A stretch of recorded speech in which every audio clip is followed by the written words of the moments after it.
Hey, good afternoon, and welcome here to the campus of Montana Tech as we get ready for a little Frontier Conference matchup in the second round of the NAIA National Playoffs. Montana Tech entertaining Carroll College, the Fighting Saints out of Carroll, coming to town to take on the OREDIGGERs here at Bob Green Field. I'm Paul Panisco alongside Ron Haskett and our tremendous crew. Haskey, how are you, brother? Couldn't be better. The day turned out to be a lot better than expected, or at least that I expected. Sun's out. If the wind stays down, it's going to be tolerable. You know, the players on the sideline may get a little chilly, but the conditions for the guys on the field that are mixing it up are going to be just fine. So I expect, good execution, both sides of the ball, both teams. And I don't see the elements being much of an issue today. Yeah, honestly, and I have to thank Dan and the crew here. They have been plowing the field. It started snowing yesterday morning at, like 9, 10 o'clock.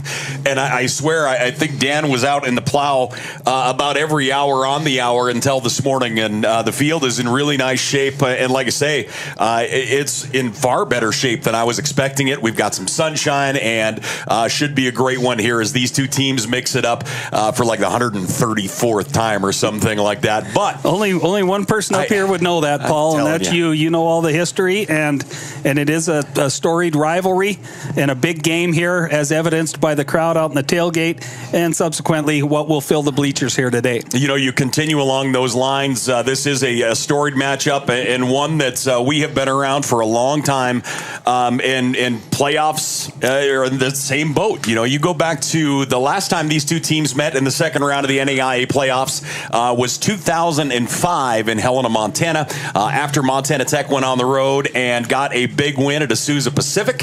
It was you and I's first year calling games together, and Montana Tech fell at Carroll College. Before that, the Diggs hosted Carroll College in 1996 with a tremendous team here out of the OREDIGGERs. That group, of course, went and played for the national title that year, but Montana Tech taking down Carroll College in 1996 in the second round of the NAIA playoffs. And if you want to read about that, I urge you to do so. Log on to GoDiggers.com. Mark Robertson talked to a lot of those guys, and those guys are my class. They're guys that mean a lot to us and mean a lot to our community. Guys like Josh Vincent, Chris Opie, who can't be here due to I assume restraining orders. The anklet probably can't leave Utah, but I mean guys that mean an awful lot to me, and that team was a real special team in 1996.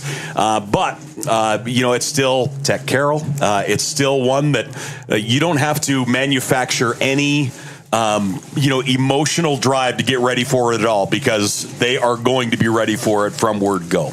Yeah, my thoughts go back to my history. Never had any playoff history as a player up here. So that would be the fall of '85 through the fall of '88.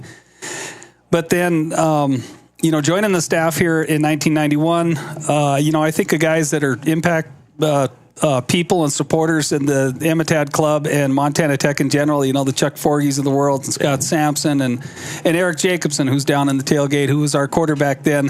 When we made the playoffs in 1992, we had to fly out to Tacoma and Puyallup and play Pacific Lutheran, and Jacobson was our quarterback then. And I still remember Casino Express picked us up midnight. Okay. So that would be the start of Friday morning at midnight. I still laugh about that plane trip, one of those the blue-haired specials, right? The Casino Express picked us up and flew us out of there. I mean, it was just a great experience, and we subsequently lost that first round game pretty bad to Pacific Lutheran, and then fast forward to 96 and the national semifinal game here against Carroll College. That was the start of something really, really good here. That team went on to lose by 2 points in the national championship game down in Weatherford, Oklahoma. But I think of guys like Mark Jensen, Lorenzo Snyder, who I talked about this morning, and Davis Almanza and Paul Ladke and so many great players. And I'd like to just list off the entire rosters. And then the team subsequently in 1997, this is the team I think about. This is the team that I compare this team to. In 1997, we had one loss, and I meant to confirm who that. It was a 1AA opponent early in the season, but that team was good. They had 10 victories going in to the national semifinal game against Willamette. Dan Hawkins, a storied coach, and subsequently went on to Boise State in Colorado, and he was the head coach at Willamette that year, and we lost to them in the national quarterfinals. And then fast forward, there were some great teams back in the late 90s, led by Kane Clonch and the like that, in my opinion, got snubbed as far as the playoff picture went. Yeah. And that started the role of Carroll College in their national championships that they had won there, and getting into that 2005 game or season that ended in the playoffs. That trip me and you got to take to Azusa Pacific, and a great first round win, and then coming into Montana, having to go to Carroll and losing that playoff game. But yeah, a lot of history, but it brought back a lot of good memories in this last week. Yeah, no joke. It's going to be a fantastic day here. Montana Tech and Carroll College. Of course, this is the second time that they have played this year. Montana Tech won in Helena back in week 2 on September 6th. The Digs won 30-19 in that ball game. And a couple things that really jump out at me that just feels forever ago. And I assume that's the case on both sides. For Carroll College, Caden Hewitt was not certainly not where he is at right now. He was 16 of 29 that day, threw for $166, 3 touchdowns. Montana Tech harassed him all day. He really did not have much of a chance to stand in the pocket and deliver where he is effective. He's a really good guy as far as standing in the pocket, getting the ball downfield if he has time. Montana Tech didn't give him time the first time through. The other side, as far as the quarterback picture goes, Montana Tech was still undecided on who their starting quarterback was going to be, as Jarrett Wilson and Jake Casagranda both played in that ball game. And at times, Jake Casagranda, I thought at times probably played even a little bit better in that game in Helena. But Jarrett Wilson was 7 of 10 for 27 yards. Jake Casagranda was 3 of 7 for 42 yards. The difference and the growth at quarterback for both these teams is pretty big, but it's just monumental for Jarrett Wilson and where he has taken this team right now. Yeah, I think it's 2 quarterbacks that obviously have improved as the season's gone. And you talk about Hewitt, where Montana Tech's got to be careful today is when Hewitt gets, spooked or run out of the pocket a little bit.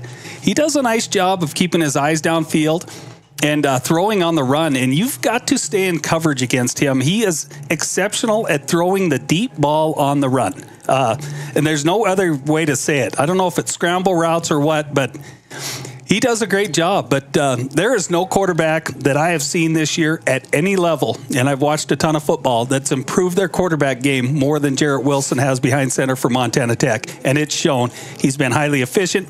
He doesn't turn the ball over. He's been forced to throw the ball more, later in the season than he did early in the season because Montana Tech, their running game with Milanowski and Johnson at tailback, they had early success. Johnson had 500-plus yards in his first 3 games. So that became the focal point of these defenses. And Montana Tech offensively has answered the call and thrown the ball a lot more down the stretch here, and it's really helped develop Wilson's game. Well, and there is a whole lot to be said about Wilson's game and where he has taken it. Wilson, coming into this ball game, is completing 76.5% of his passes. That number is the 3rd highest in all of NCAA history. As you have Julian saying right now from Ohio State, who is just at about 80% of his passes. Bo Nix, a guy you may have heard of, who played at Oregon and like 9 other schools for that matter. But Bo Nix in 2023, he completed 77.4% of his passes. Mac Jones at Alabama won himself a couple national titles under a Montana offensive coordinator.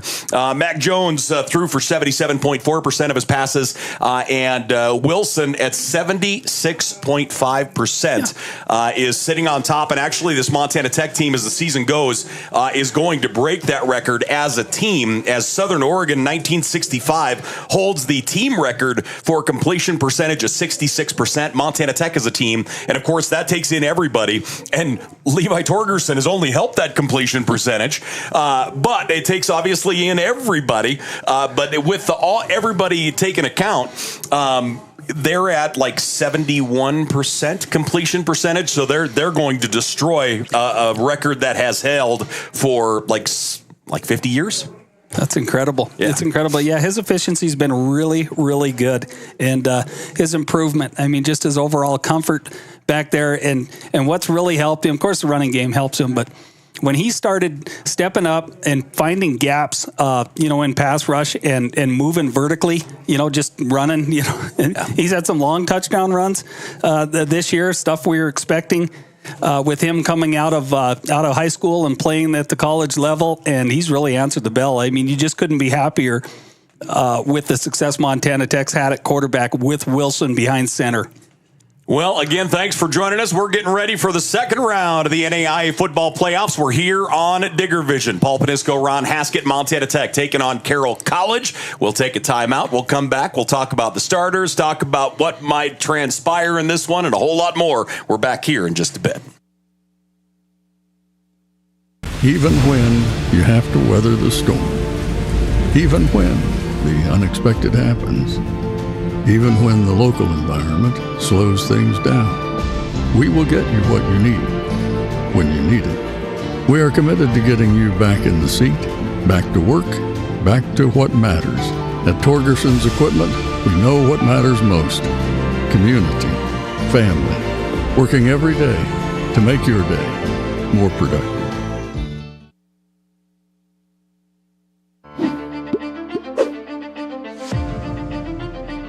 Nucor is a great company. They care about their people. They care about the environment. I've never been restricted to fall in a box. I've never been told that I can't do something. I saw it as a great opportunity to develop a career. You create your own destiny at Nucor. We're building something bigger out here at Nucor. Come join us.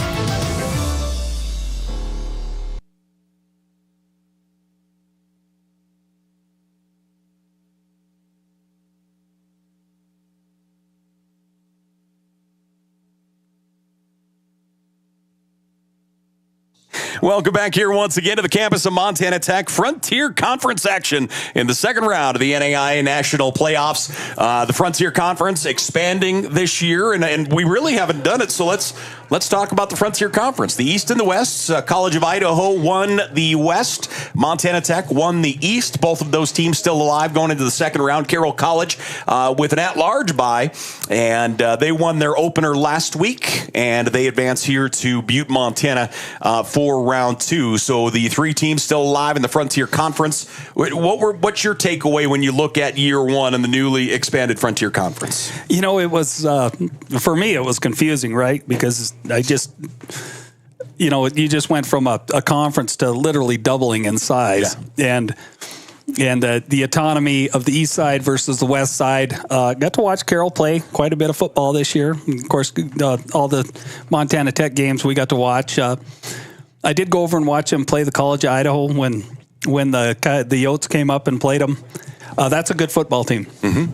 College of Idaho, that Montana Tech held them off up here. They got up early and held them off, but that's a really good football team. And Carroll's, of course, playing really good football now, but they're a little banged up. You're going to be minus a few key players for Carroll's team here today, and Montana Tech, the heart of the toughest part of their schedule was the first 5 games. Yeah. They played 4 ranked opponents, got through their 5-0, and then they weren't necessarily really challenged, in their last 5 games. You think of Mayville State and Valley City, and Rocky can come out and hit you, and go into Dickinson State.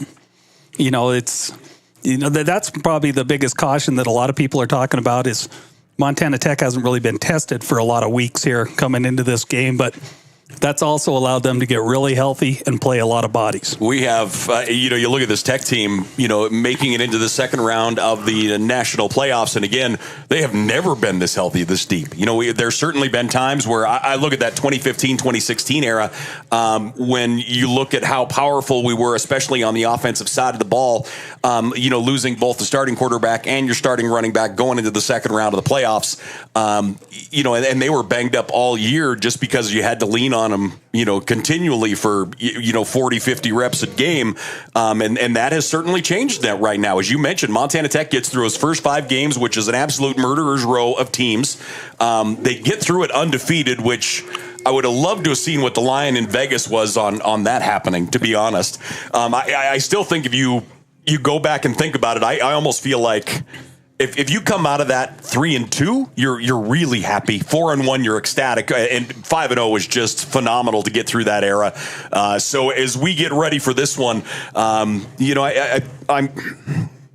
interested to hear what people have to say. Like you say, the idea of they really haven't played anyone in a while.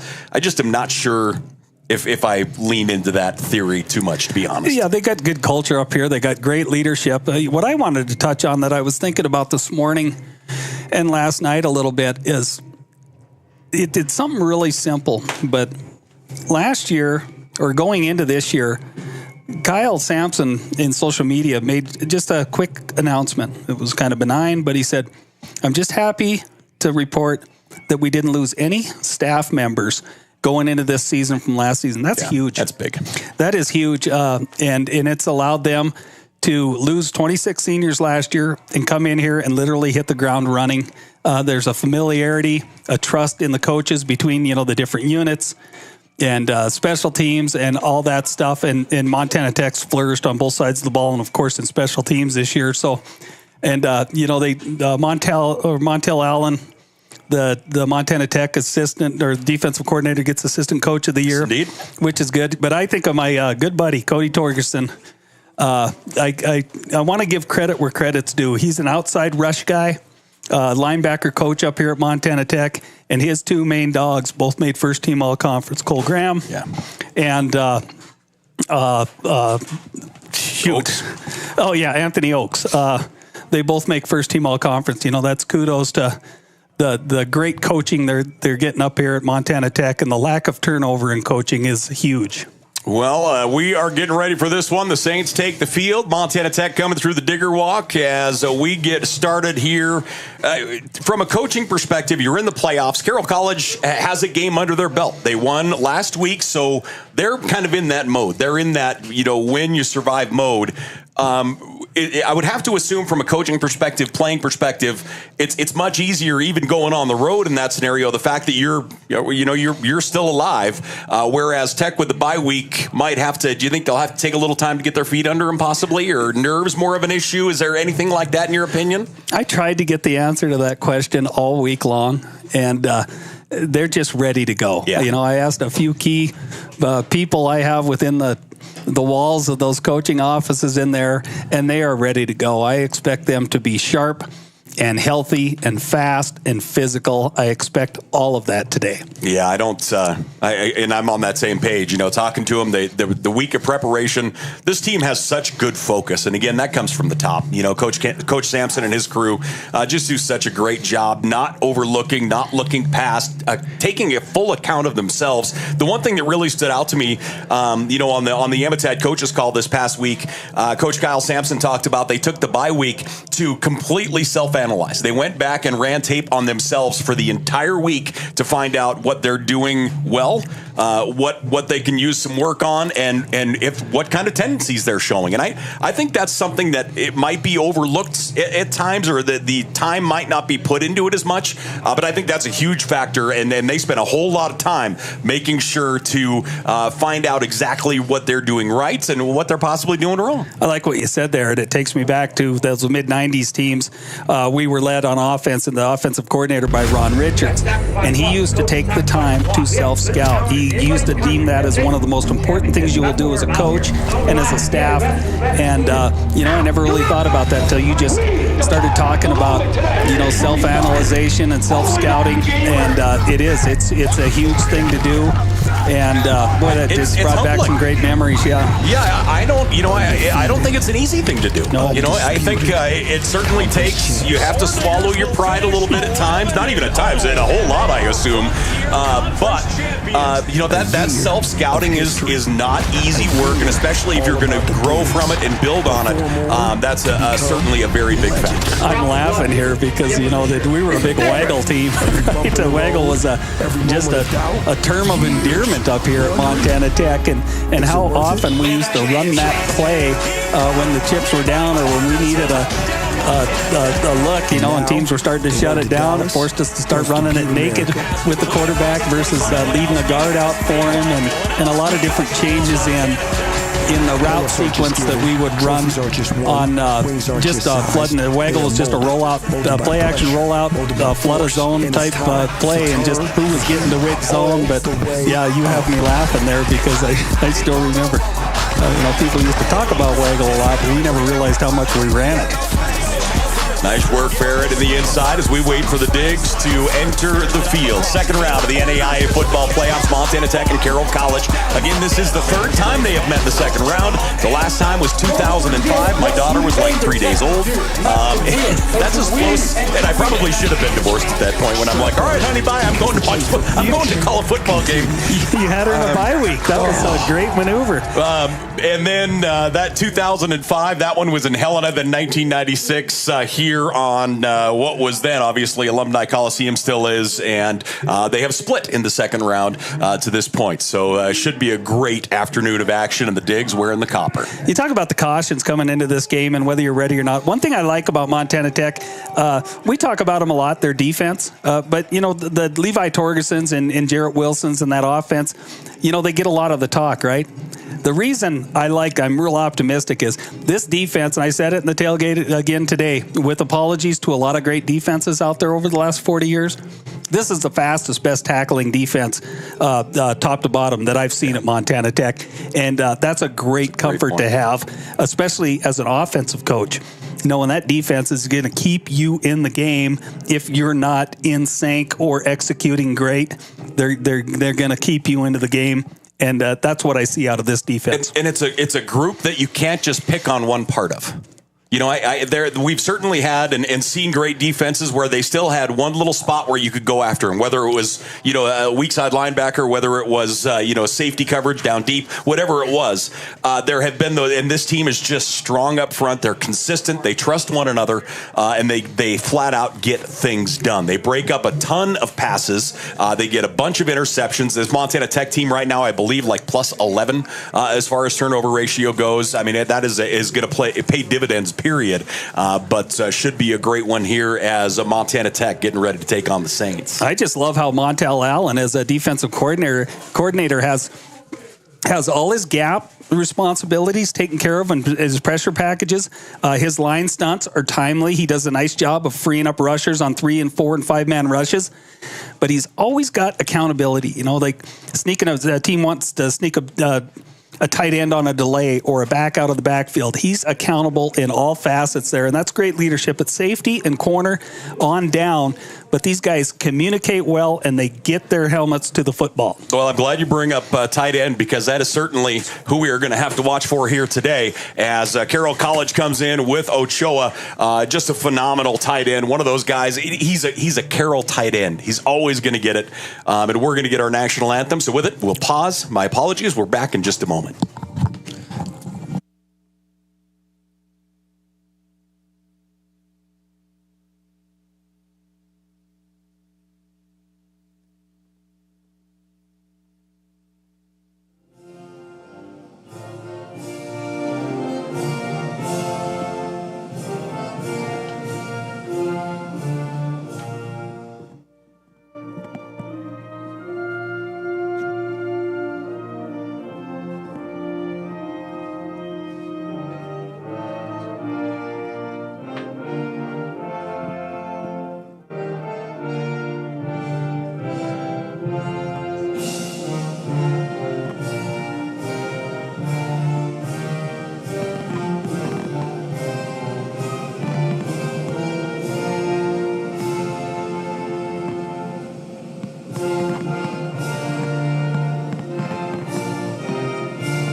Well, again, welcome back here to the campus of Montana Tech as the Digs getting ready to take on the Saints. Frontier Conference action in the second round of the NAIA National Tournament. As we are here on Digger Vision, it's honestly a really nice day. We've got a little sunshine. Again, Dan, our crew, did a great job clearing off the field all day from snow, and we're seeing what was a light skiff that was still out there is actually kind of being melted out of here. So the captain's getting ready to go. Dave Andrews will flip the coin for us. Military appreciation continues here at Montana Tech, and we love Dave. Dave and Metal Sports Bar and Grill do so much for us as a team, as a campus, as a community. Dave's as good as it gets, and he will flip the coin for us. We just had a great event up there this week as we had our all-conference football players there. We had our basketball teams both there signing posters for kids, and Dave was just like, all right, let's go. Let's do it up here.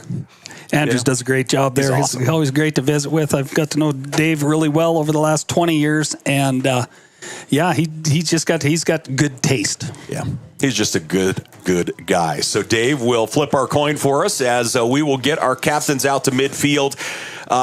I'm going to put you on the spot real quick. Carroll College, first couple possessions. What's real important for the Saints to try and establish and try and get going here? Well, they're going to try and run the ball. They're not that much different than Montana Tech, but they know they're going to have to be somewhat effective on the ground because they a lot of their pass action. They do a lot of soft rollout stuff with Hewitt as well.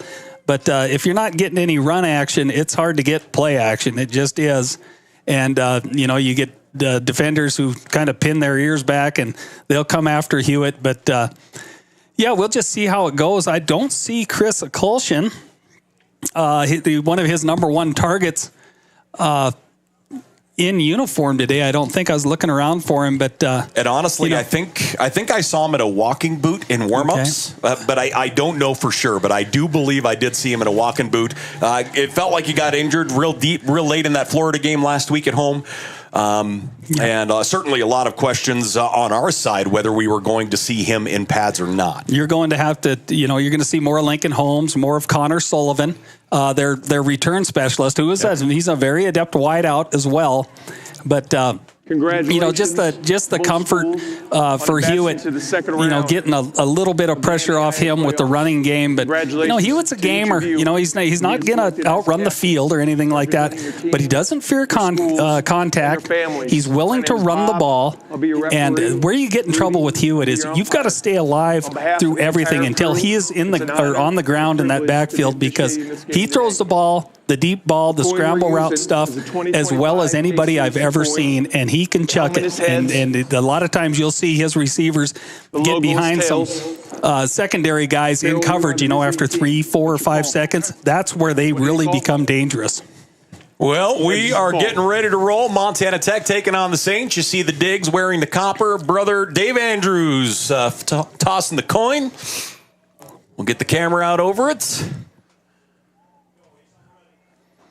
And again, we are ready to roll. Second round of the NAIA National Tournament. The Diggs taking on the Saints. Over 130 meetings between these two programs. Carroll College has won the toss, will receive. So Carroll College will receive, and their offense will get started. Hewitt at quarterback. Hewitt completing 64% of his passes. He has 211 completions on 330 attempts, 2,681 yards. He has thrown 32 touchdowns as opposed to 8 interceptions. And like I say, he has a really good receiving core. Akulshin out for the day here for Carroll College, but that still leaves Ochoa one of, if not truly one of the best receiving tight ends you're going to find in the country, and he's that Carroll College mold of tight end. The things I always think about for Carroll College in my 30 years of calling games are Carroll's always going to have a tight end that you're just going to make you pull your hair out. Their offensive line is always going to be really good, and their linebackers are going to be salty. Yep, yeah, that's been a consistency, and Hewitt likes to go to Ochoa. He's a real reliable player. He almost seemed like a deadlock cinch to be, maybe the number one tight end in the conference, whether east or west half. But then you just look at what Derek Pierce from Montana Tech has emerged into this year, and he's just kind of outclassed them all. He really has, and we're going to see two really, really good NAIA tight ends in this football game today. And they play so different styles. You know, I mean, Pierce used to be kind of the blocking tight end. He's built bigger. He's a bigger guy. And he has just turned into the, well, guess what? I can block for everybody. And on the other side of that coin, I can catch any ball you throw anywhere in my zip code. Like I say, two fantastic tight ends. Montana Tech will kick off here into the sun. What I like about Pierce is, all the play action stuff. He is really patient in getting himself open. You know, a lot of times it's a down block or something and a release into the flat, or he's down blocking down and dragging across the set, but he's really patient there. He doesn't give it away too early, and subsequently you see him wide open a lot of time. Well, again, thanks for joining us here on Digger Vision. We are ready to roll as Josh Margolis is obviously not on the sidelines. He's in Tucson. Hi, Josh. Deep kickoff. This one's going to go to the back of the end zone. And Carroll College will start things off after the touchback. Baranowski's fired up. He's probably not too sure whether, a kicker on a really cold day. Well, you don't know what footing's like and if there's ice down there.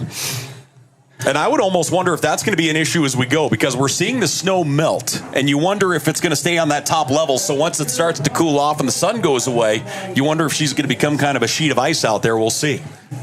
So again, Hewitt will lead the troops out, one back at home. As a Meinert in the backfield. He's had a really good couple weeks, the young man out of Boise, Idaho. Two receivers left, one to the right. Meinert will get the carry. Actually, not Meinert at back. I think that's Ford. Yep, it is Ford with the carry. Xavier Ford, the senior out of California, will get the first carry. He'll get two. Yeah, and they've kind of shared duty back there. Minnert's got the bulk of the carries, I think, from everything I've watched this year. But Ford's in a lot during the game. A lot like how Milanowski spells Waukese Johnson there in the Tech backfield. 2nd down and 8. Ford stays in the backfield. They'll spread it out. One receiver up top, two to the bottom of your screen. H-back in motion. Montana Tech coming with pressure.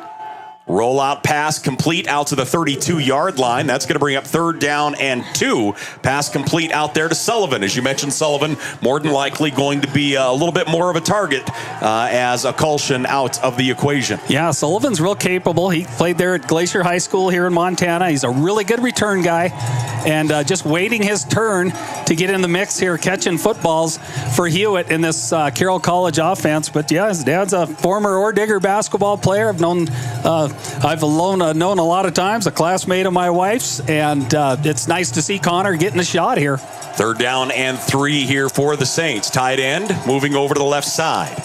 One back at home, heavy formation to that left side. And stepping up, he's going to run with it. Hewitt out across the 35-40, has some running room, slides to the 45. Yeah, good move. The Montana Tech just stayed in coverage. They ran a line game, a couple like a double tackle end twist type thing there, and it opened up a lot of running room for Hewitt. He recognized it and got the chains moved and took care of himself and went into a slide beyond the 1st down mark. 1st down and 10 here for the Saints as they get a fresh set of downs. One receiver each way. Montana Tech will bring 5. Hewitt out route, complete across midfield and out of bounds at the Montana Tech 48-yard line. Should be very close to 1st down yardage. That's Lincoln Holmes. He caught quite a few balls last week in Carroll's win against St. Thomas, including a touchdown. But Holmes is becoming more of a trusted receiver within this group and doing a nice job. He gets attacked to the sidelines, but a nice pitch and catch that time for the Saints. 2nd down and 1. Split backs, one receiver each way. Montana Tech showing pressure, and they'll bring it from the right side. And actually, the run will go to the left, but Montana Tech explodes it. Ford is going to lose 1, maybe even 2 yards as Montana Tech with great pursuits. Yeah, they'll go backwards offensively. Good team pursuit that time to the boundary. Montana Tech getting a lot of helmets in on that tackle. Probably forcing them in. I would guess Carroll College, if they don't run a little quarterback keep here or something, I would guess they are going to throw the ball here.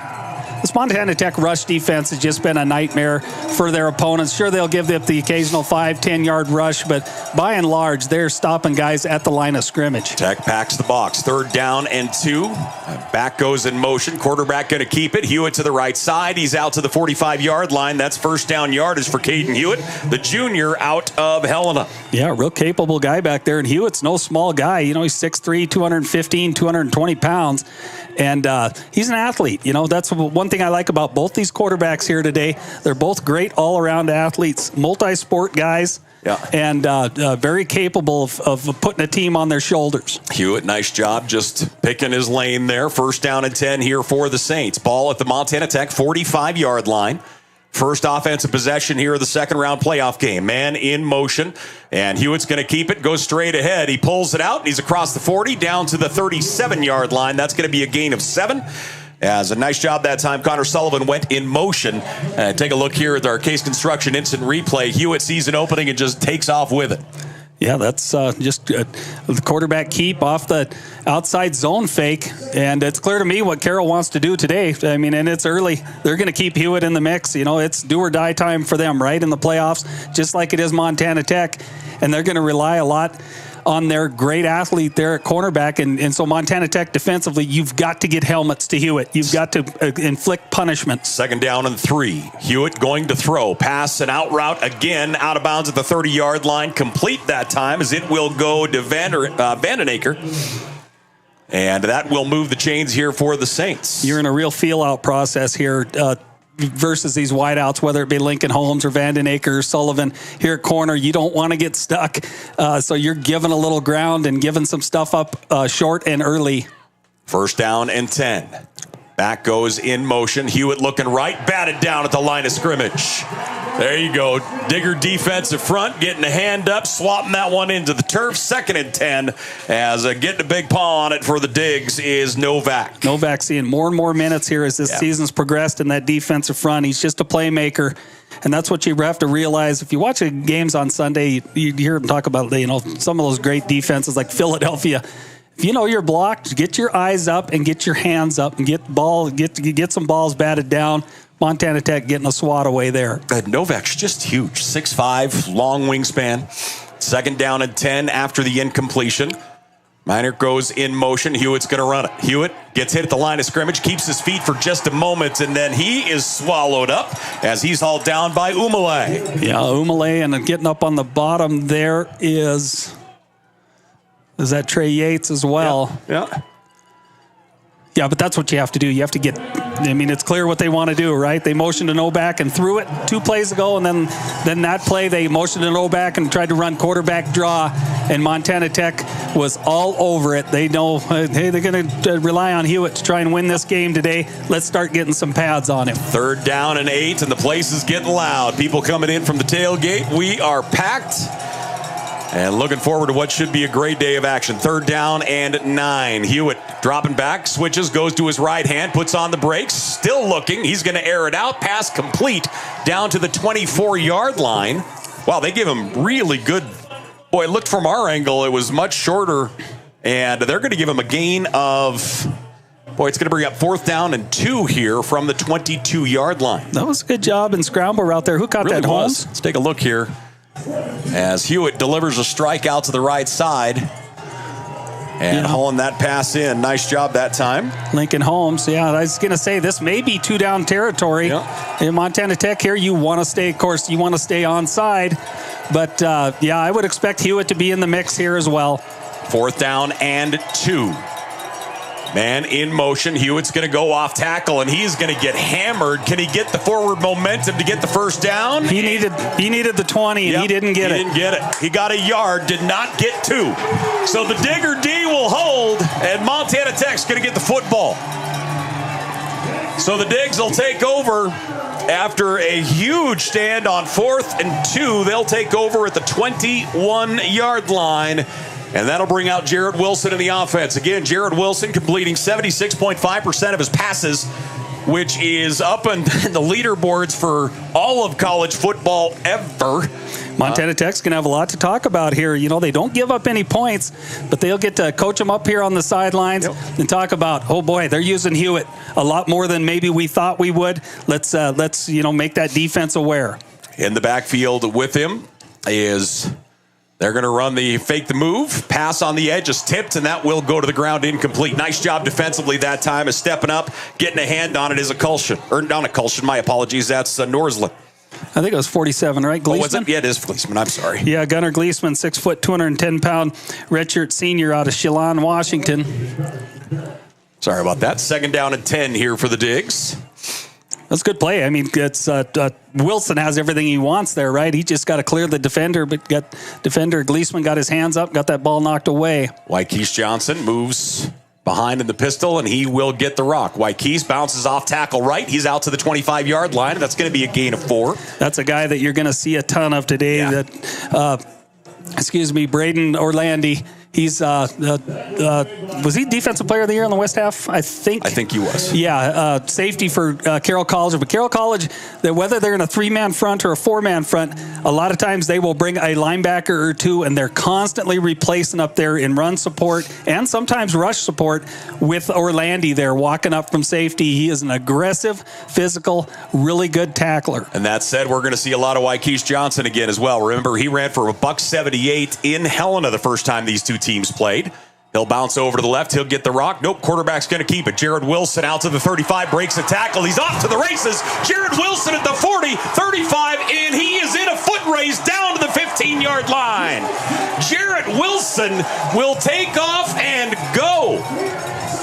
60-yard run from my math. Great. As we lost an official. Let's take a look at this here on the Case Construction Instant Replay. Great effort out of Elijah Larson to run him down here. As Jared Wilson down the field, and that is a great defensive effort. Otherwise, that is points for the OREDIGGERs.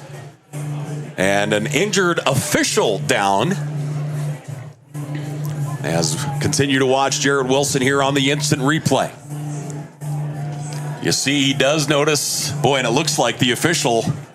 Did he take a shot or just lose his feet? I almost looked like he might have pulled a hammy or got a leg issue there as he was trying to run. You saw him kind of seize up in the leg, and hopefully he's going to be all right here. These playoff crews usually bring an alternate. I'm correct in thinking that. I believe they do bring an alternate because, you know, it's one thing these football players, you worry about injuries on cold days. You tend to forget about the officials. They're human too, and they're generally older. Generally, that is the truth. And this crew came up, I believe, from Omaha, Nebraska, if memory serves correct. They drove up.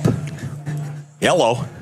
Game clock will start on my ready. So we will get the officiating situated.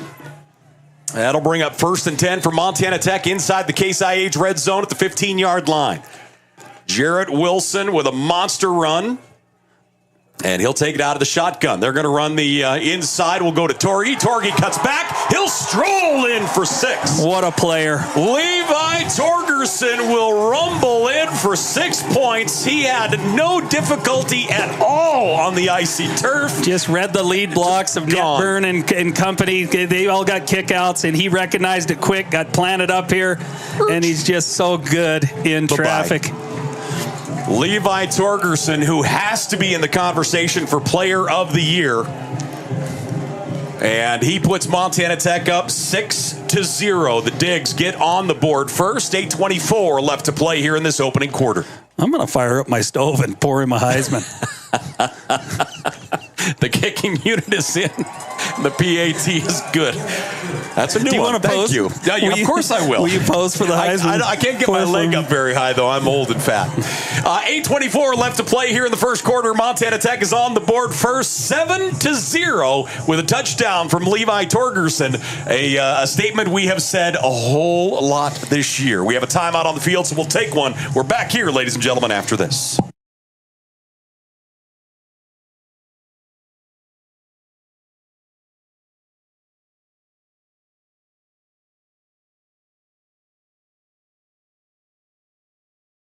Hi, I'm Matt Steppen, Athletic Director at Montana Tech, and I want to welcome all members of the OREDIGGER family, past, present, and future, to the brand new Montana Tech Hyper Complex. We're excited to announce a modernization project that will enhance the experience on campus for all students, faculty, staff, and the entire OREDIGGER community. With a state-of-the-art hyper facility, our Montana Tech students and athletic programs will experience an athletics facility like no other in the NAIA.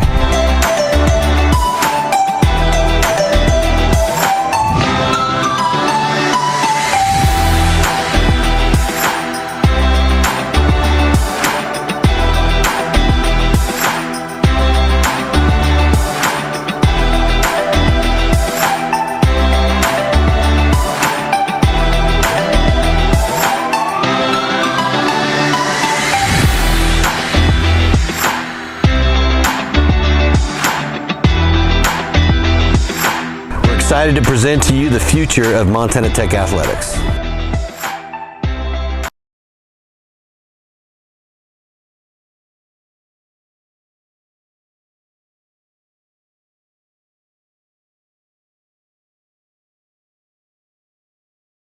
Back here once again as Montana Tech leading 7-0. We've got cheap seats chirping in from everywhere. Margolis was chiming in from Arizona. Now Chris Opie, who of course I believe is at a federal penitentiary in Utah, he is chiming in as well. So Opie has to make his appearance known. You know, I'm really lippy when he's a long way away. He should have offered to throw his probation officer in the car with him. So Montana Tech will kick her off here. And again, thanks for joining us. It is turning out to be a pretty darn nice day here in the mining city. Jared Wilson, 160-yard run. Montana Tech, 4 offensive plays, 79 yards. And this one is returnable, starting at the 7-yard line here on the right side. Across the 20, 25, 30. Sullivan down the right sideline. Flag comes out. Sullivan will go out of bounds at the 28-yard line of Tech. But a flag came flying out downfield. Yeah, you're probably going to get a block in the back. Probably not a hold, maybe a block in the back down that sideline. It looked like it was maybe down around the 25, 30-yard line. Nice return by Sullivan. Yep. And he had some great returns last week in their first-round game. So the penalty will march off. Really good hustle by the kicker, Ryder Baranowski there, getting Sullivan knocked out of bounds. First down. They're called holding it from the 30-yard line, it looks. Actually, they keep moving the flag back here. They're going to mark it at the 27-yard line where the holding took place. So that's going to go back a ways. 8:14 remaining here in the opening quarter. Montana Tech leading 7-0. Yeah, so Tech defensively, you've seen a lot of what they want to do. They haven't threw the ball downfield really like Hewitt really likes to do, but they're certainly going to keep Hewitt involved in the running game. And they've done a lot of the timing stuff, stop routes, out routes here early in this football game.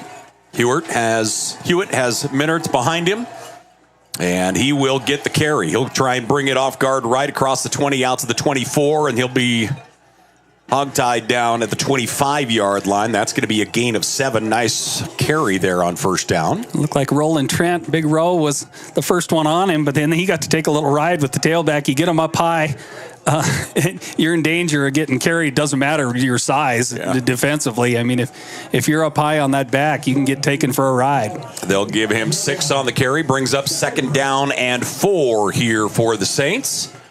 7:40 left to play here in the first. 1 back, trips receivers. Montana Tech 4 up. And they'll bring a little added pressure. Hand off to the tailback, bouncing it off tackle right side. Minor gets shoved out of bounds at the 33. That's first down yardage. He will go for 8. Jared Burns working out a nickel there, coming down, getting Minert pushed out of bounds. Good patient running. Damon Burns, not Jared Burns. Oh, Jared Burns. I ain't even going to tell you why I have that name in my head. But you're right, Damon Burns. Sorry about that. First down and 10 here for the Saints after another first down. That is their 3rd here of this game. Dropping back, looking to throw. Pressure coming. Hewitt hits Minert out of the backfield, and he'll cross the 40 out to the 42-yard line. That's a good play design. They ran a Cho on an out route, and then they checked Minert.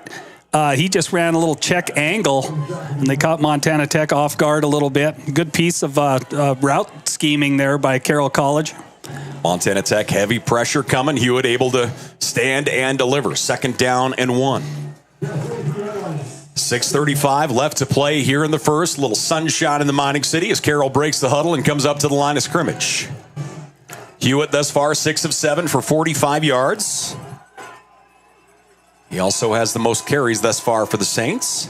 And he'll get another one here. His 6th carry of the afternoon. First down yardage across midfield to the Montana Tech 49-yard line. Minert Hewitt with the carry. That's his 6th. He has 31 yards on the ground. And Carroll's really pieced together their offensive play scheming here and sequencing really well. And they're keeping a lot of bodies involved game here clock. On offense. Please do first not down stop and the 10. game clock on a first down. It rolls.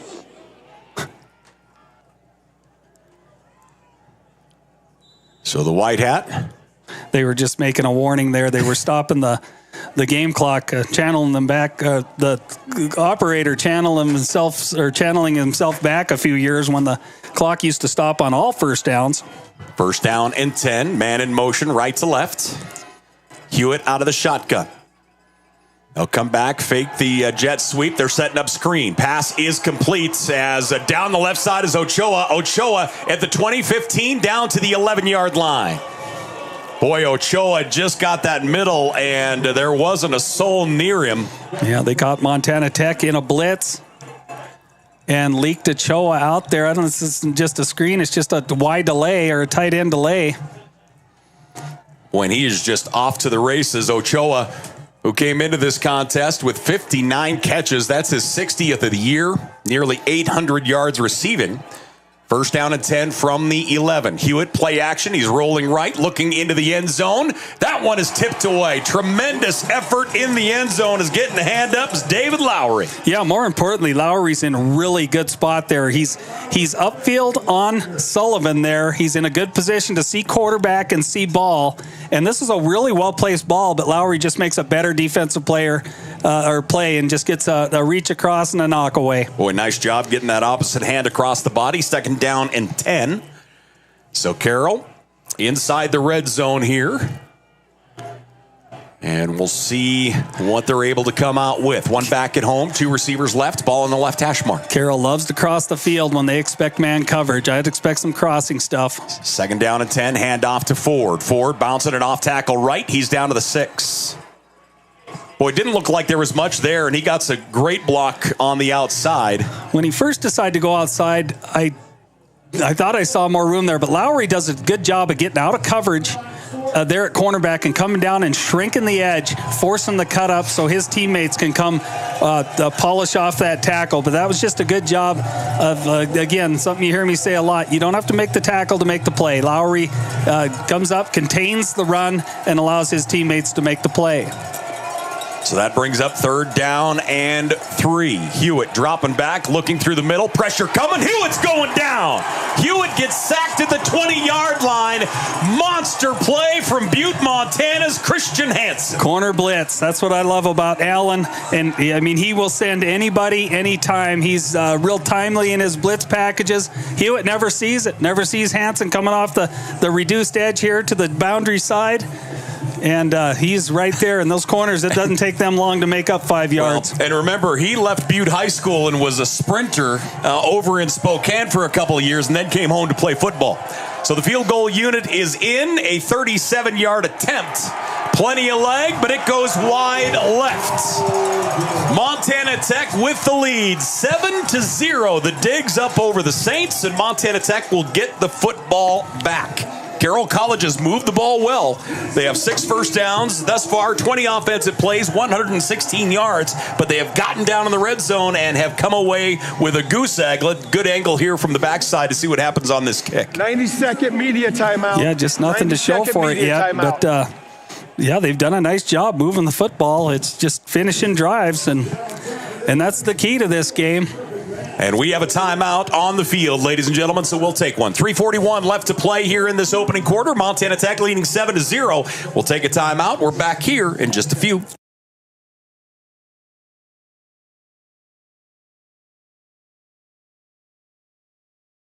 Trident 5550, the Case IH combination application system solution. A couple of key points for model year 2024 are going to be the addition of a 135-foot spray boom for that enhanced productivity, and then AIM Command Flex 2, the ultimate in advanced spray technology, individual on-off nozzle control, a host of other features, making the most of your product application.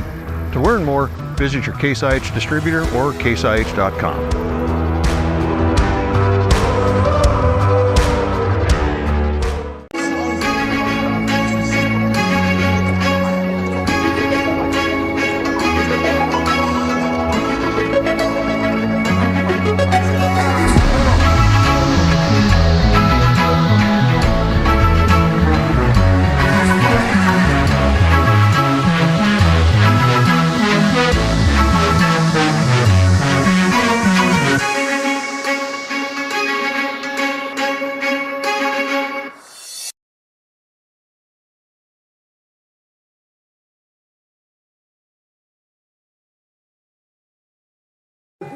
Welcome back here once again. Game day as the second round of the NAIA National Football Playoffs underway here in the mining city.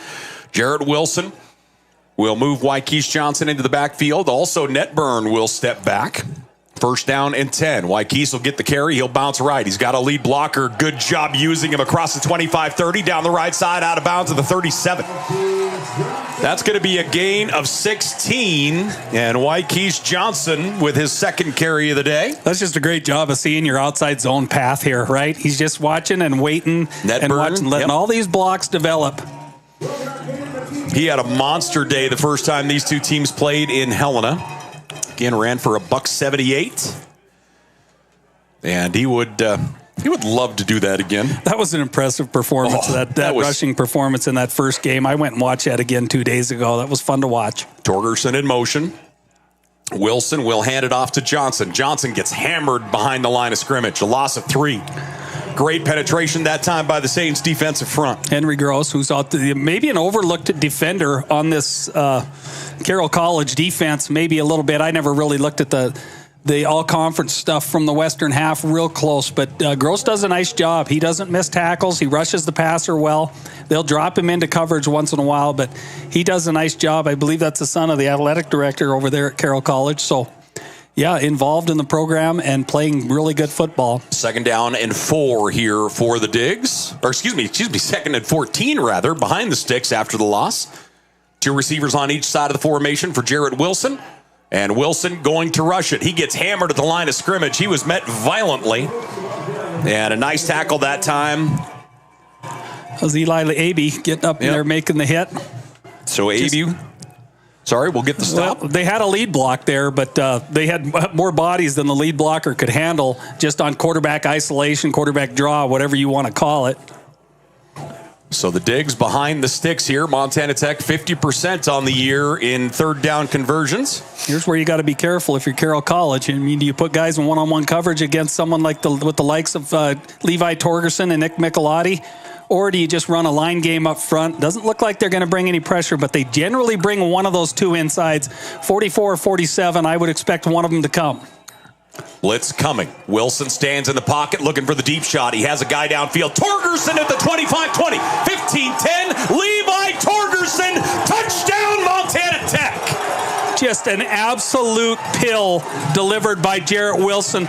Pretty good pass rush, but he stood in there, put air under the ball, and just let his great All-American, and I'll say it, receiver run under it. 67 yards for the score. Montana Tech goes up 13-0. Take a look at this as Wilson stands and just rips it downfield. And Torgerson eyes it, gets under it, step beyond, and he is just off. Levi Torgerson, another receiving touchdown, his 13th of the year. Unbelievable. So the kicking unit is in for the PAT. The year he has had, and another wonderful reminder to everybody. We have a stoppage on this PAT. Well, looks like Tech got started early. Offense, number 51. 5-yard penalty. Repeat the down. So that'll back him up 5, and we'll get another go here. Levi Torgerson from Montana Tech, of course, signed and came to school because of basketball. Yeah, we'll give Zach Newton a pass there. He's a D-front guy. One night. Well, we can't give him a pass. This team takes so much pride in their special teams in all facets. So they back him up 5. They'll clear off a spot. And now we'll have a 25-yard PAT. As looking south, awaiting the snap. Snap and hold are good. The kick is up. Plenty of leg, and it is through. Montana Tech leading 14-0.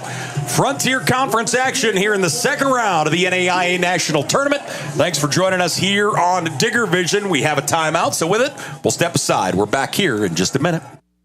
90-second media timeout.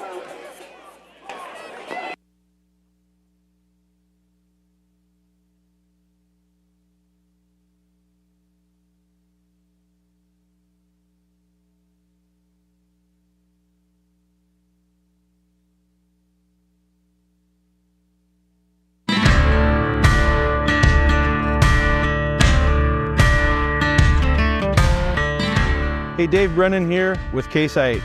One of the new options for model year 2024 is going to be an open spoke gauge wheel.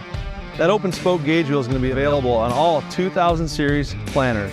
That's going to help those growers in adverse conditions where they're muddy or high residue conditions minimize that plugging in and around that gauge wheel area. For more information on this new offering of open spoke gauge wheels, visit your local Case IH dealer. Hi, I'm Dr. Brian Mark, orthopedic surgeon specializing in sports medicine here in Butte, Montana. As an athlete, I think it's important to see a sports medicine specialist as we have a different skill set than your general orthopedist in terms of restoring anatomy and restoring function in an athlete. One of the most kind of rewarding things being here in Butte is being the team doctor for Montana Tech, Western, as well as the local high schools and middle schools here in town. It's very rewarding working with the young athletes.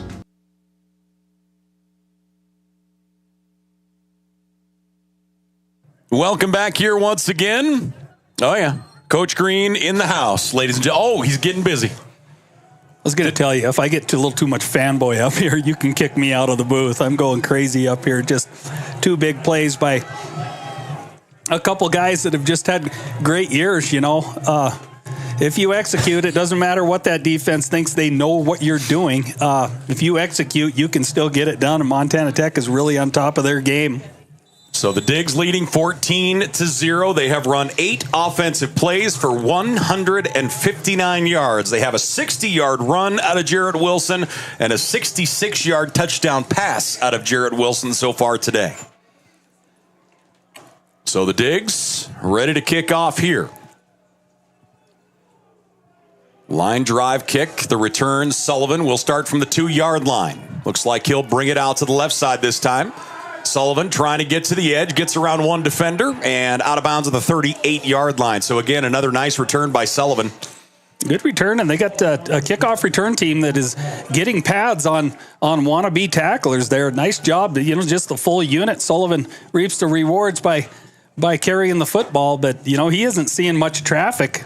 Until he gets out beyond the 20, 25, 30-yard line. That is a great point. I mean, there you go. The first contact is at the 26, and it's basically his stiff arm just to get to the edge. First down and 10 here for the Saints. Hewitt is 7 of 9 through the air for 83 yards. He's gone to Ochoa for one big one. Play action. Hewitt's going to run it himself. Head down, and he'll get one.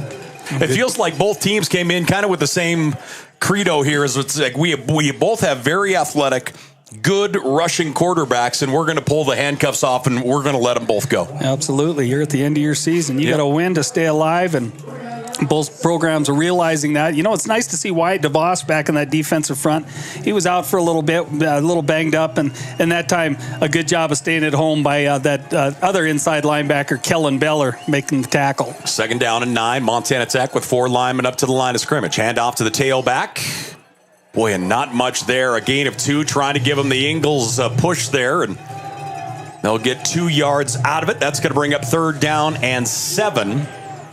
As Minard with the carry. Yeah, Zach Newton they're doing a really good job in there at 1 or 3 technique. Tech's showing them a little bit of odd front, a little bit of even front. They've seen a little even front here the first 2 snaps of this series. And Montana Tech, when they go even, they get Newton and Yates in there. They're low to move out of the way.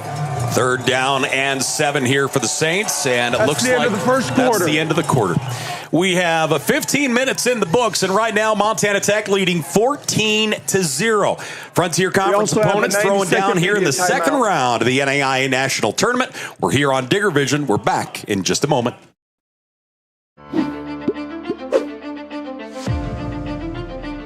Nucor is a great company. They care about their people. They care about the environment. I've never been restricted to fall in a box. I've never been told that I can't do something. I saw it as a great opportunity to develop a career. You create your own destiny at Nucor. We're building something bigger out here at Nucor. Come join us. Hi, I'm Dr. Christopher Stanger, and my specialty is adult hip and knee reconstructive surgery. I chose this specialty because it helps patients achieve their maximum functioning potential here in Butte, Montana. I like to ask the patient how their problem is impacting them, what their desires are, so that they can return back to their levels of activity. I can help patients achieve their maximum functioning potentials and, in turn, help them with their pain.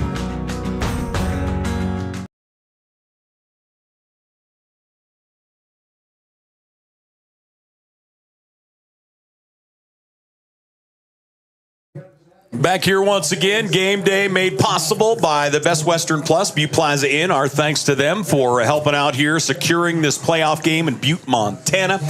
We have a packed house on a cold day, but with the sunshine, it's almost kind of nice. It's beautiful from up here. So we're waiting the second quarter to get underway. Montana Tech leading 14-0. The Digs, 8 offensive plays in that first quarter. 2 of them went for points. They run 159 yards of offense. Jared Wilson, 2 of 3 for 81.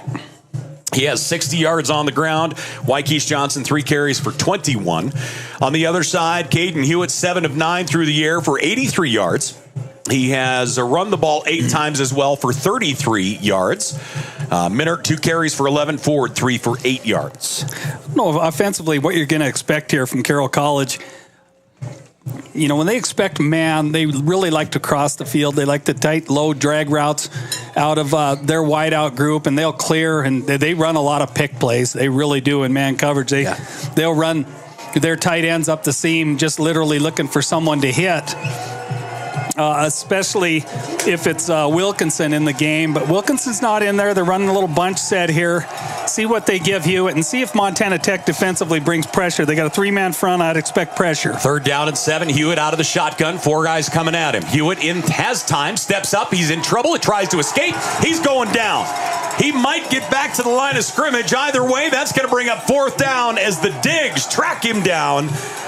And Carroll College will be forced to go into a punting situation here as Tel Arthur makes the move and pushes him out. It's a big-time play here by that Digger D. Huge play on 3rd down. That's a team that's got up and down the field a couple times on that defense. Huge to get a 3-and-out there and get the ball back in their offense's hands. Now do they kick to Levi Torgerson? Rollout kick. Takes a single hop. Torgy fields it. He'll bring it right up the middle. 30, 35, cuts back at the 40, and he'll dip down at the 43-yard line. So Torgy's return out to the 43-yard line as he got trucked by Christian Hansen at the end of it. The guy is just built for this game, period.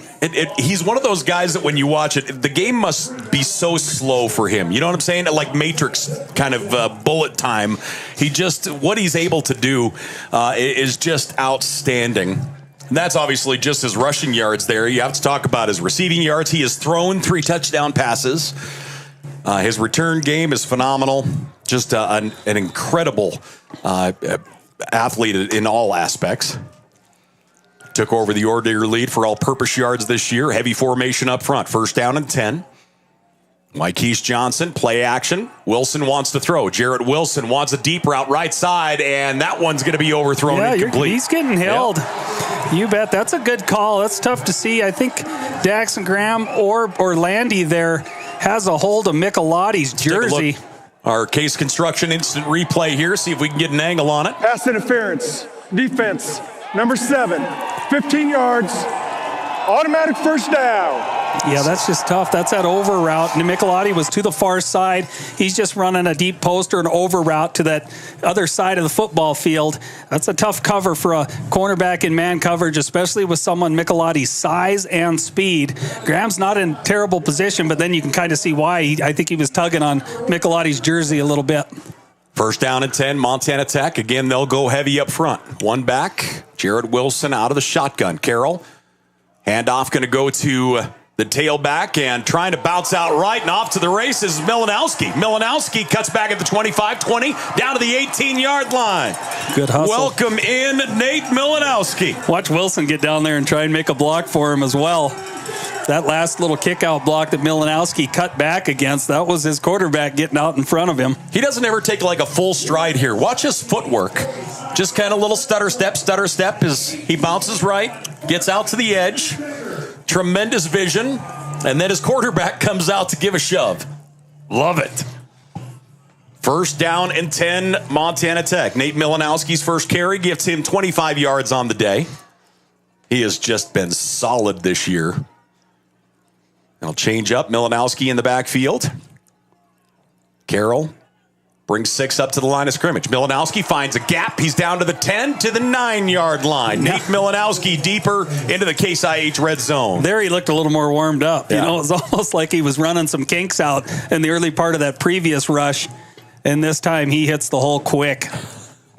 The amount of people in our north end zone that wrap all the way around the Emitet Club and, of course, the Torgerson area. Do we have an idea on attendance today? I do not. I'd love to take a guess, but I bet you we're easy in that 5,000 grouping, if not more. Second down and 1. Milanowski gets the carry again, and this time he'll get stood up at the line of scrimmage. He's going to be pretty close. Very close. Pretty close. Line judge there is right on about the 9-yard line, and I can't tell from here. I think he needs something beyond the 9, so I think it's still going to be third and maybe a little less than a yard. Orlandi there to wrap him up. Braden Orlandi coming into this one. Tech's going to run Novak. 24 tackles. Excuse me, Novak, D-front guy in. A little heavier package. Novak goes out to the left side. Torgerson is lined up in the backfield. Yeah, you get Torgerson behind Netburn and Novak and Pierce, you might be in business. Torgy goes in motion. Jarrett Wilson, empty backfield now. He's going to keep it himself. Jumps across the 10 to the 5, down to the 4-yard line. Your quarterback will get you a fresh set of downs. And the Digs looking at first and goal from the 4 inside the Case IH red zone. Or that guy. That's just outside zone with a heavy tight end and H-back set to the wide side. Great block by Netburn on the edge. Ooh. Wilson, that ball almost came out. Orlandi came up and put a pop on him. Almost got that ball out. First and goal from the 4. Again, thanks for joining us here on Digger Vision. Thanks for reaching out and saying hi from wherever you are in the globe. We have had just a phenomenal year this year, and the outreach as far as OREDIGGER Nation has just been phenomenal. Yeah, another thing to remark on getting back to the defensive side, Cole Graham still has that club on his left hand. You know, he screwed his thumb up before the last home game in practice. And we're going to get whistles and a timeout. 11:01 left to play here in this second quarter. It looks like we have a timeout on the field, so we'll take one. Montana Tech leading 14-0, and they are a-knockin'. We'll take a break. We're back here after this. We also have a 90-second media timeout.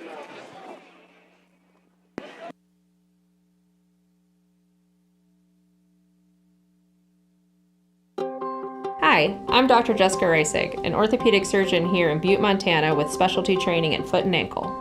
I chose orthopedic surgery because I get to actively help my patients enjoy their lives.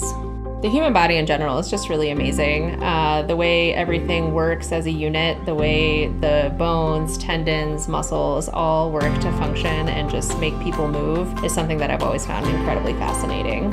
And there's nothing more rewarding than seeing a patient get better because of the work we did together.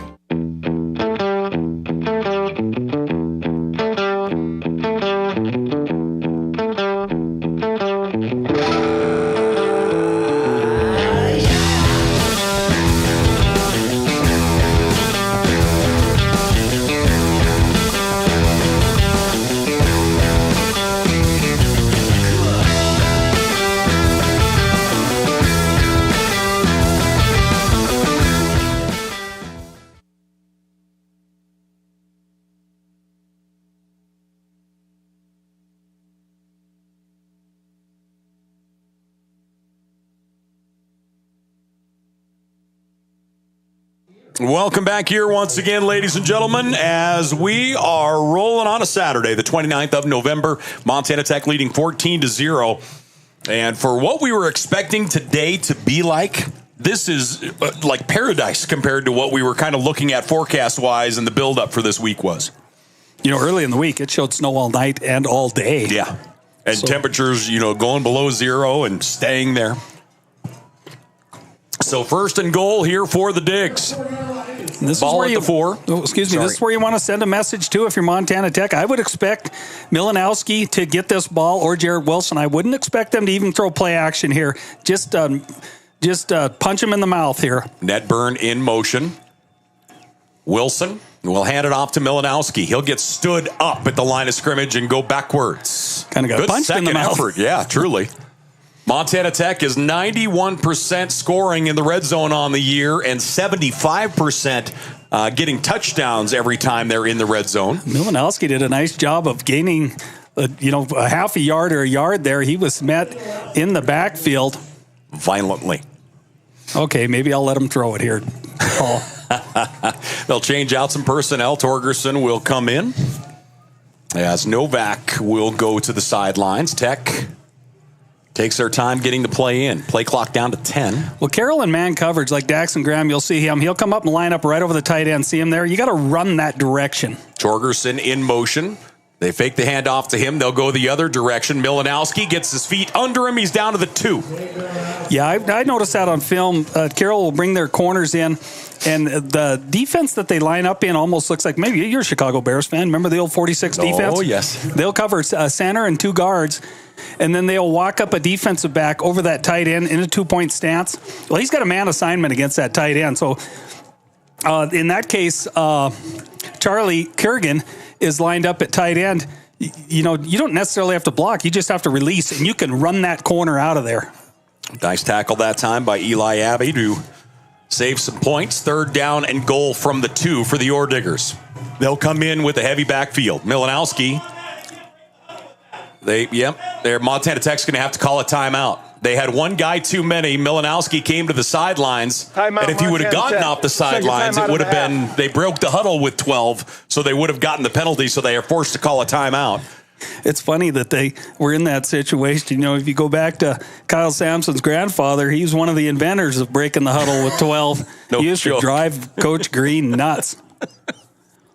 That's a beautiful piece of history in this one, isn't it? In fact, they end up, they were regardless what you ever hear, they were pretty good buddies, right? Yeah. But Green credits Coach Petrino with causing that rule to be put in effect because he used to break the huddle with 12 all the time. And then there's probably a whole lot of truth to that. 9:23 left to play here in this first half. Frontier Conference opponents throwing down here in the second round of the NAIA National Tournament. We've got our ticker up. I haven't paid attention here as we go. We'll have to kind of keep our eyes on it. Benedictine taking down Campbellsville. I haven't seen College of Idaho would have had a similar start time to us. Yeah, they were a little defensive battle there. Oh boy, they were a 1 p.m. kickoff against Morningside. Morningside is a team that feels like everybody in the Frontier has seen through the years.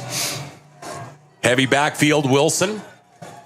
One fullback on each side. Man in motion is Kurgan. And Wilson's going to run it himself straight ahead. And he'll get his body down to the 1 and no further. Yeah, there's no question who was going to get to carry that ball. There's 2 guys in the backfield with him, Derek Pierce and Charlie Kurgan, who never really get the ball put in their belly. So they're just lead blockers. Jacob Graves on the ground here for the Digs. Graves, the senior out of Idaho. He's had a tremendous season and career here for Montana Tech. Yeah, first team all-conference. Yeah. Offensive lineman of the year.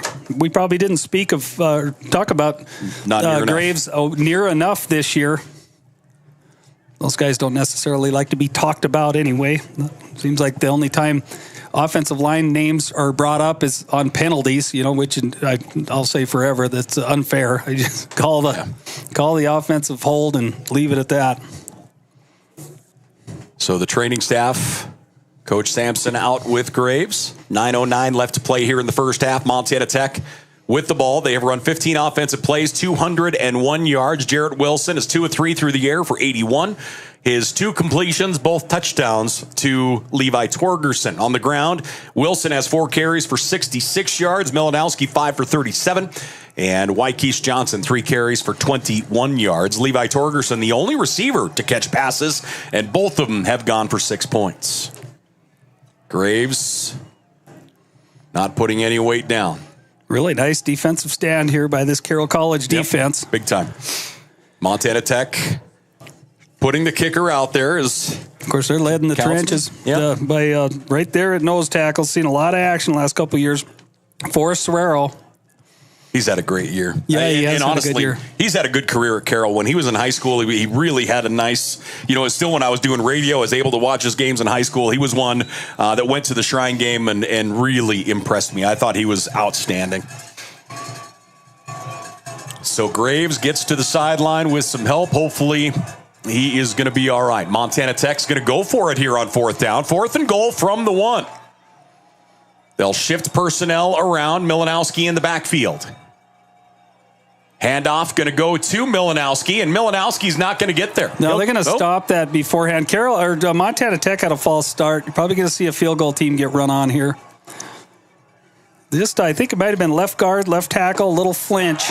False start, offense, 77. So a 5-yard false penalty, start. Repeat 4th down. Almost will give Montana Tech, an advantage here as they'll be able to run the kicking unit on and go for 3 rather than a turnover on downs deep. So the kicking unit is in, and Casey Countsman, junior out of Butte, Montana, will look to give her a go. Casey. They'll put it down at the 13-yard line, a 23-yard attempt. The kick is up, moving left. It is good. Casey Countsman puts it through. Montana Tech leading 17-0. Countsman is 10 of 12 so far, kicking field goals this year. And the Digs extend their lead. 8:33 left to play here in the first half. With the timeout, we'll take one. We're back here in just a minute. We have a 90-second media timeout.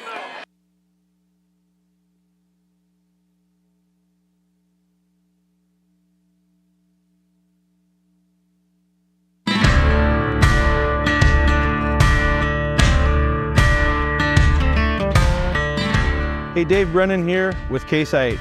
One of the new options for model year 2024 is going to be an open spoke gauge wheel.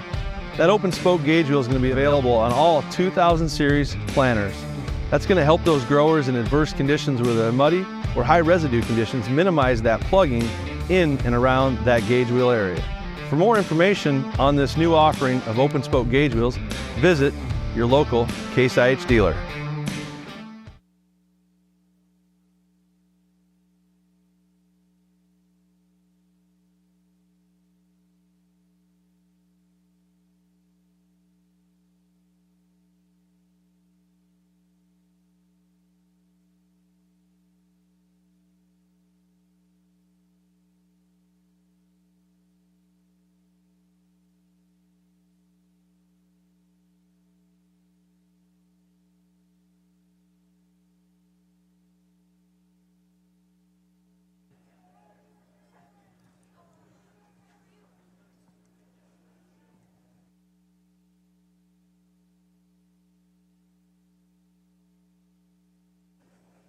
.833 left to play here in this first half.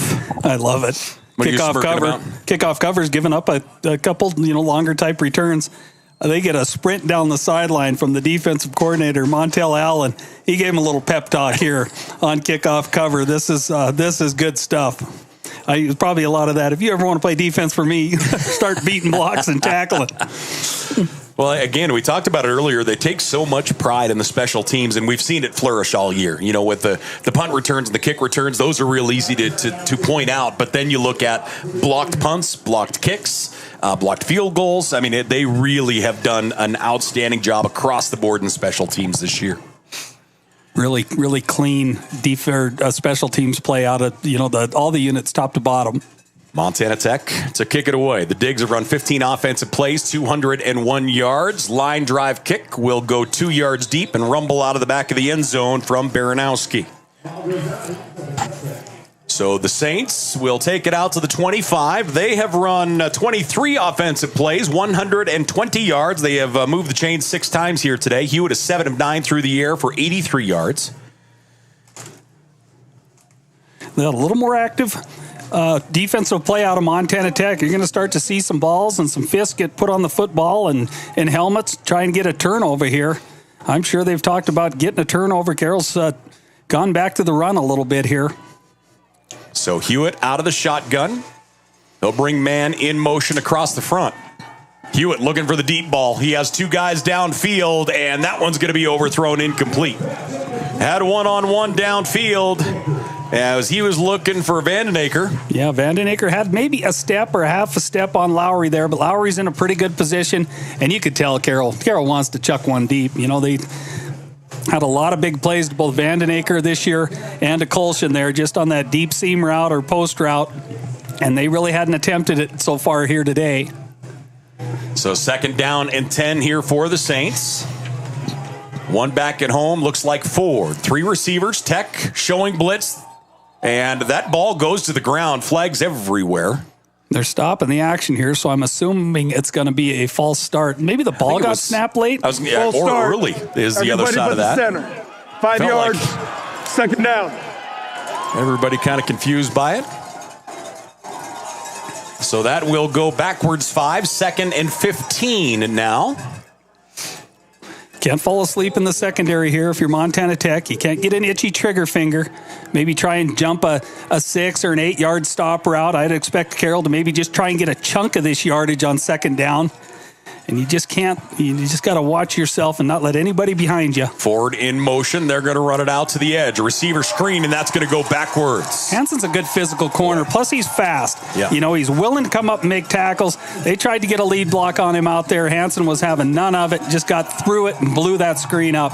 Boy, he has just gone off this year. Has played so well. It's going to bring up 3rd down and long. He really is just an electric football player. You know, He's I wouldn't say flashy other than the fact that he can just flat run.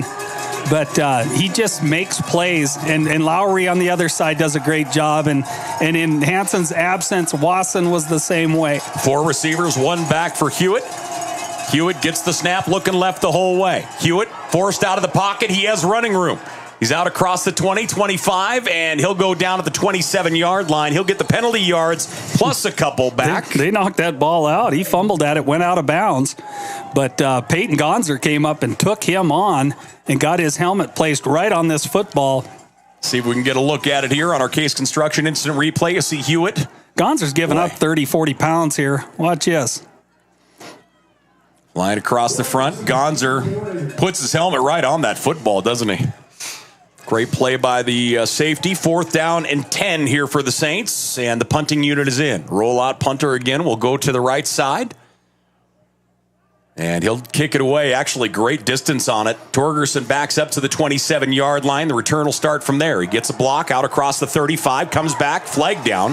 Torgerson will reverse field. He's out across the 50-yard line and out of bounds at the 48, but a flag all the way back to the 31 on the other side. That official ate that flag, and I don't mind how he officiated this. Daxton Graham's covering the punt, and a Tech blocker got kind of into his heels, block in the back or a clip. But he wasn't sure whether it was going to affect the play or not. As it turns out, Torgerson gets loose and breaks around the right side, so he's got to flag it because I think it had a bearing on the play. Take a look here on the instant replay. Return team, number 58, 10 yards from the spot of the foul, 1st down. You can see it right here as he's catching this ball. So is Torgerson. Right there. You see it? Oh, they may be called the hold on the other side, too, 58. I think they had their pick, is my point. Yeah, that's where you're going.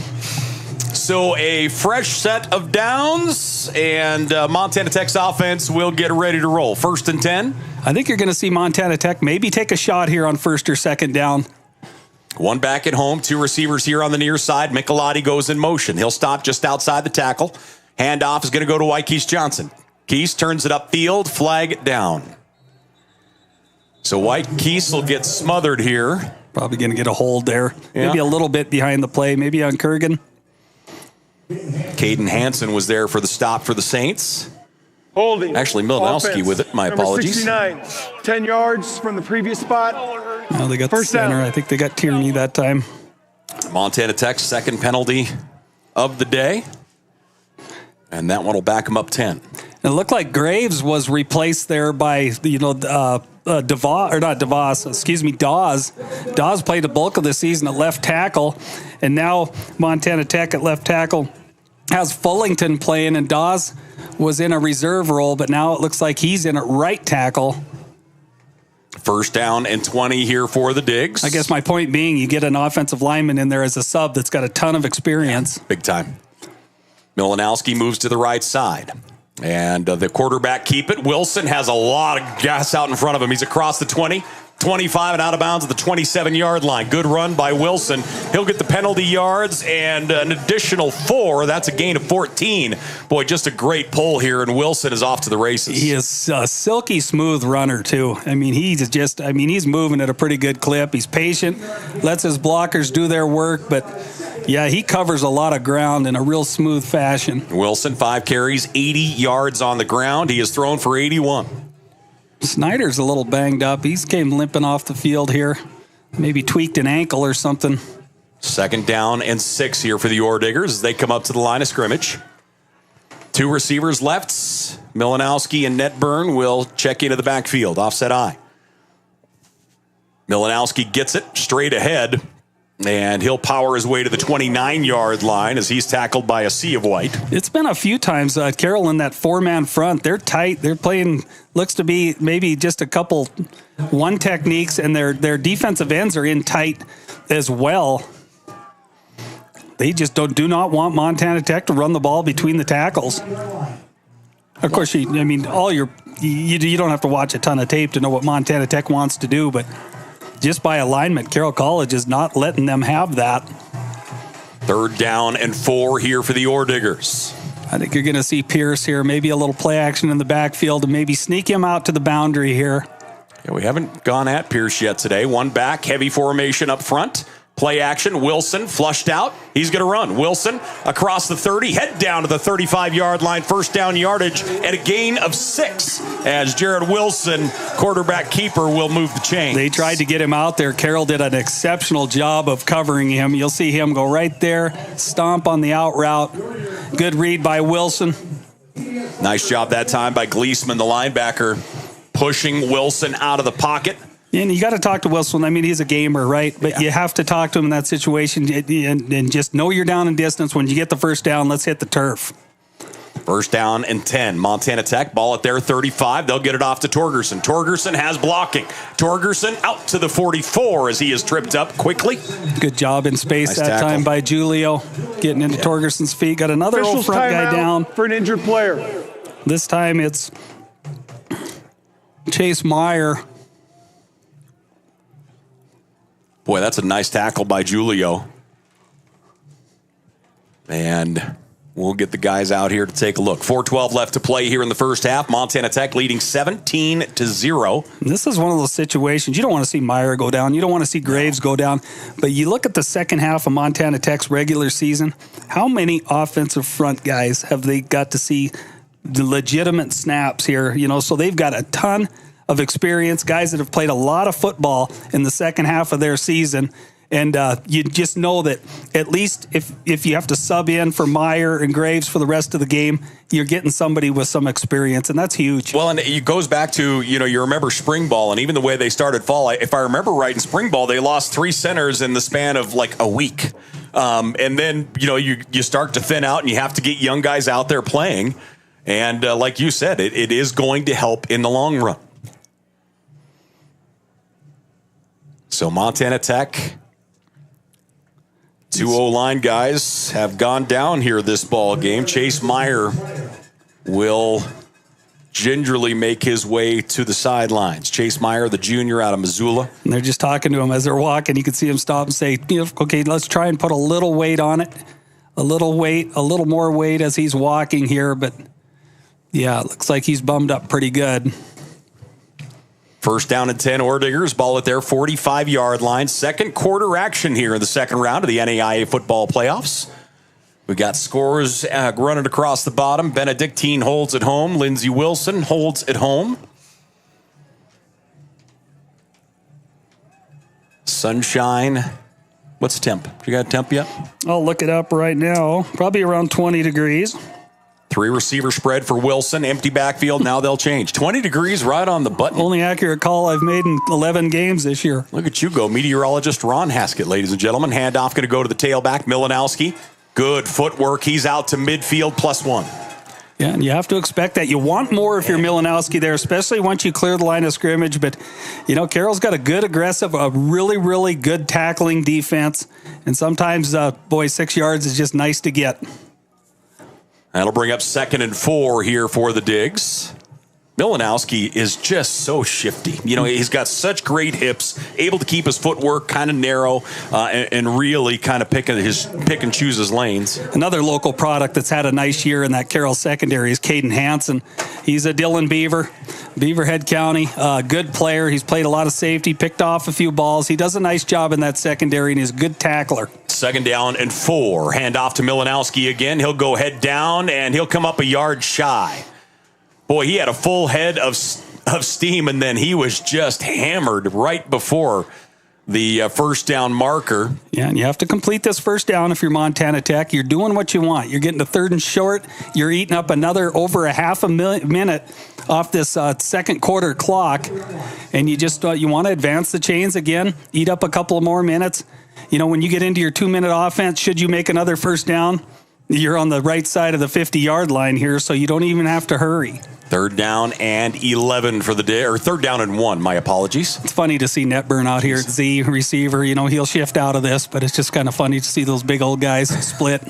He will shift into the edge, and we're going to get a timeout. Montana Tech is going to run out and call a timeout. So Montana with it, Tech.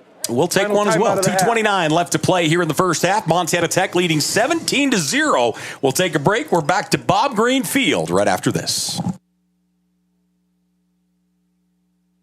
Hi, I'm Dr. Brian Mark, orthopedic surgeon, specializing in sports medicine here in Butte, Montana. As an athlete, I think it's important to see a sports medicine specialist, as we have a different skill set than your general orthopedist in terms of restoring anatomy and restoring function in an athlete. One of the most kind of rewarding things being here in Butte is being the team doctor for Montana Tech, Western, as well as the local high schools and middle schools here in town. It's very rewarding working with the young athletes.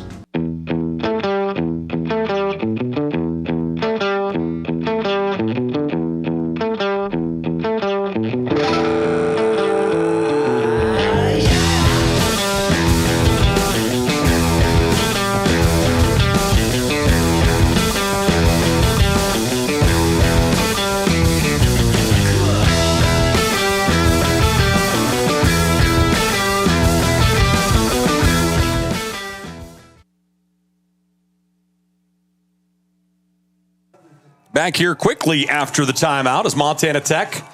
Heavy pressure coming from the Saints as they brought the house. Wilson aired it up downfield. That's going to be incomplete. Bring up 4th down and 1 for Montana Tech as we take a look here on the instant replay. Carroll brought everybody. This is a tough call, and they get Torgerson one-on-one against Orlandi. Orlandi did a nice job. Almost picked that ball off. He'd had to make a one-handed catch, but a good play just on an island against Torgerson. We'll see if Montana Tech just tries to draw him off here, or if they're actually going to run a play. I just don't know if you take the chance on the play here. Just try and draw him off sides.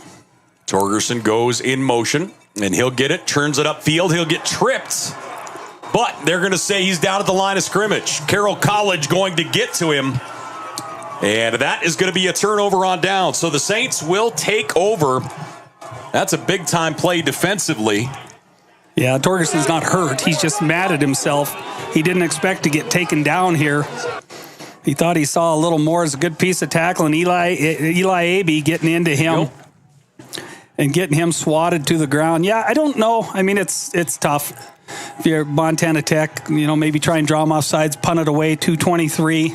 Defense is playing good, but you just didn't want to give that defense or that Carroll sideline any momentum.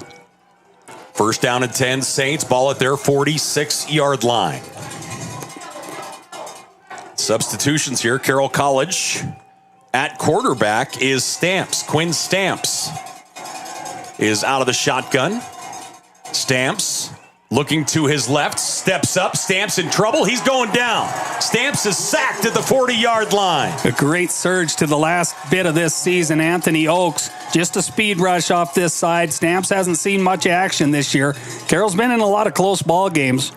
And I don't know where Hewitt is, if he's banged up or if they're just getting the backup a look here, but Stamps hasn't taken a ton of snaps. Oakes gets his 9th sack of the year, and the Saints will call a timeout. Do we get eyeballs on that sideline? Do we see Hewitt? I see Hewitt coming out to the huddle. I thought I saw him there anyway. Well, let's try and keep an eye out there. If any of our camera guys can get an eye on number 8, Caden Hewitt for Carroll College. Not sure why he wasn't back in there. 2-minute timeouts upon them. Second and 15, 16 yards. So we'll see what happened to the Carroll quarterback as Caden Hewitt did not come out there, as in his place was Stamps. So Quinn Stamps, a redshirt senior out of Washington. And we'll, waiting his turn a long time over there at Carroll College. Second down and 15 here for the Saints. Carroll College, 27 offensive plays, 119 yards.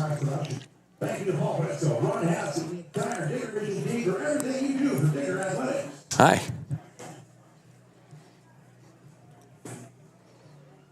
Two minutes remaining here in the first half as the team's huddling up here. What's surprised you here so far in the first half of this one? Actually, that Carroll, by and large, especially the first few series, how well they were able to move the football. They come away with 0 points, but that kind of caught me a little bit off guard. But it is an offense that, at least when Hewitt, throughout the season has improved tremendously. I mean, he's become a feared weapon back there. And just the reaction to that and the ability to shut them down didn't necessarily surprise me, but they've just made plays when they've needed to make them. Carroll College, one back, trips receivers right, dropping back, looking to throw is Stamps. Stamps airs it up. That one's overthrown, incomplete. So again, Quinn Stamps at quarterback for Carroll College. We're trying to get an eye on what's up with Hewitt. He's down. I think that's him down on the far right side. Is that an 8 or a 9? I can't tell. But anyway, it's like an 8. Like with Stamps, I mean, it's a tough situation, right? You come in, you haven't seen action in forever, and you've got to come in and kind of a 2-minute offense type thing. You don't get a chance to really hand the ball to a back, fake a zone read, or keep it on a zone read. You're back there just getting fed to the wolves. Third down and 15 here for the Saints. 2 receivers left, 1 right. Stamps out of the shotgun. Stamps dropping back, flushed out of the pocket right, airing it up downfield, and that's going to be caught at the Montana Tech 38-yard line. Great pass downfield and a nice reception. It's no surprise. That's a Choa. He comes up with that ball. He knows he's going to get belted, and he just lays it all on the line here to move the chains. A real well-thrown ball on the run by Quinn Stamps. Boy, downfield, basically 4 guys out there, and he threads the needle. Stamps hits his man in the hands, and that one is going to be lost, looking for Xavier Ford out of the backfield. Ford out of the backfield, and that ball just kind of put on Ford's back hip. That's kind of a tough catch for guys that don't really have to catch a ton of footballs. But Ford should make that catch. He'll tell you that's a ball he should have come up with to get him maybe in a 2nd and 5 situation, but not the end of the world. Incompletion, $1:32 left, 2nd and 10. Carroll has all of their timeouts here in the first half as they break the huddle. We'll see if we can get word on, again, Caden Hewitt and not come out to start this series. Quinn Stamps, the redshirt senior, running the offense right now. 3 receivers left, 1 back at home. Tech showing blitz. And they'll bring pressure from 4. Stamps, it has time.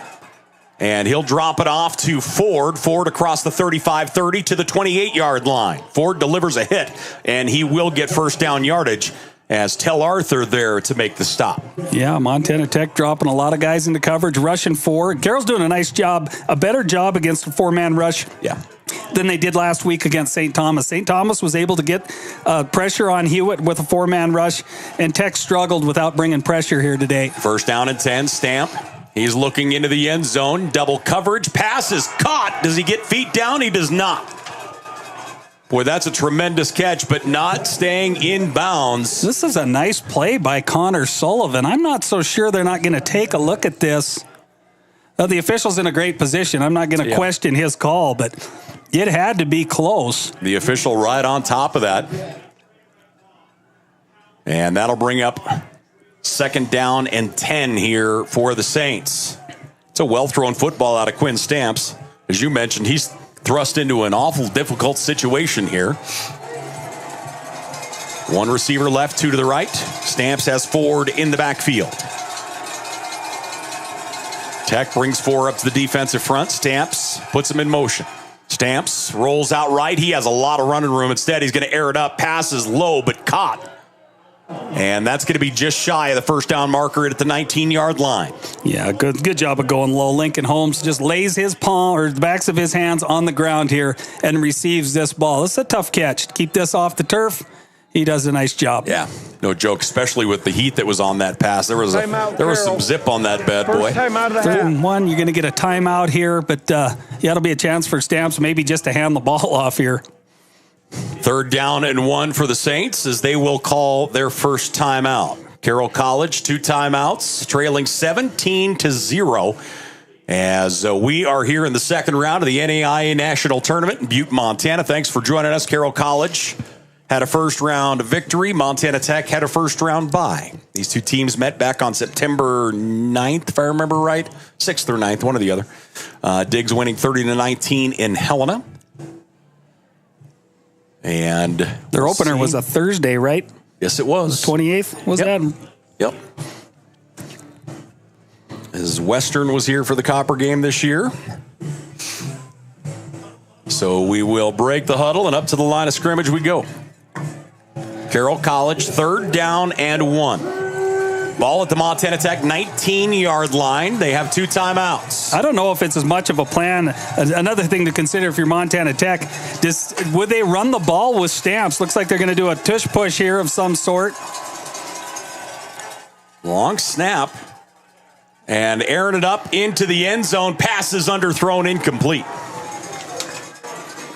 They set it up looking like the tush push, and instead they put Jeske, the running back there. I'd tell him not to throw into triple coverage, but he only had one guy in the route. Montana Tech had 3 guys all over it. Jeske holds on to that football what felt like forever, and he's just going to air it up into the end zone. 3 guys out in coverage. That ball's got to be picked off. I mean, so one set of eyes has got to be into the backfield there. But, yeah, now you're 4th and 1. Stamps is going to be out of shotgun, and in Hewitt's situation, they would probably run him behind 2 lead blockers. We'll see what they do with Quinn Stamps back there. Ochoa's in the backfield. Stamps, and he's going to roll out right. Watch for Ochoa. He's going to air it up that way. Burns is there defensively. That's going to be a turnover on downs. Big time play. They went for Ochoa out of the backfield. They leaked him out. Burns picked him up. And he was on him like glue. Yeah, Kovic is quick into getting pressure on Stamps here, forcing him to throw it. And there comes Burns across the front. Big time pass breakup. Montana Tech will take over on downs. That's Damon Burns, by the way. Good job. Thank you. Never going to get that one again for the rest of your life, are you? So what are you doing here? Taking the knee and going into the locker room? Taking the knee? That's my guess, because you start with football. Yeah, but you can get 2 for 1 here. Yeah, that's a good point. And look at that. It's the first time I've ever called it correctly. 17-0. The OREDIGGERs all over Carroll College here in the first half. Frontier Conference meeting in the second round of the NAIA football playoffs. We're here on Digger Vision. Paul Panisco, Ron Haskett, our tremendous crew here on a Saturday. We'll take a break. We'll come back. We'll talk numbers and just kind of dig into that first half, ladies and gentlemen, right after this.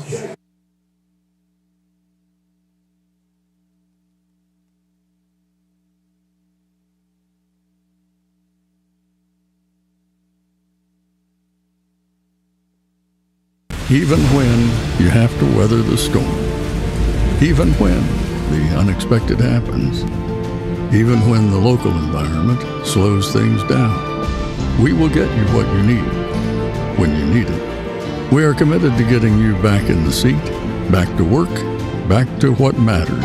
At Torgerson's Equipment, we know what matters most: community, family, working every day to make your day more productive.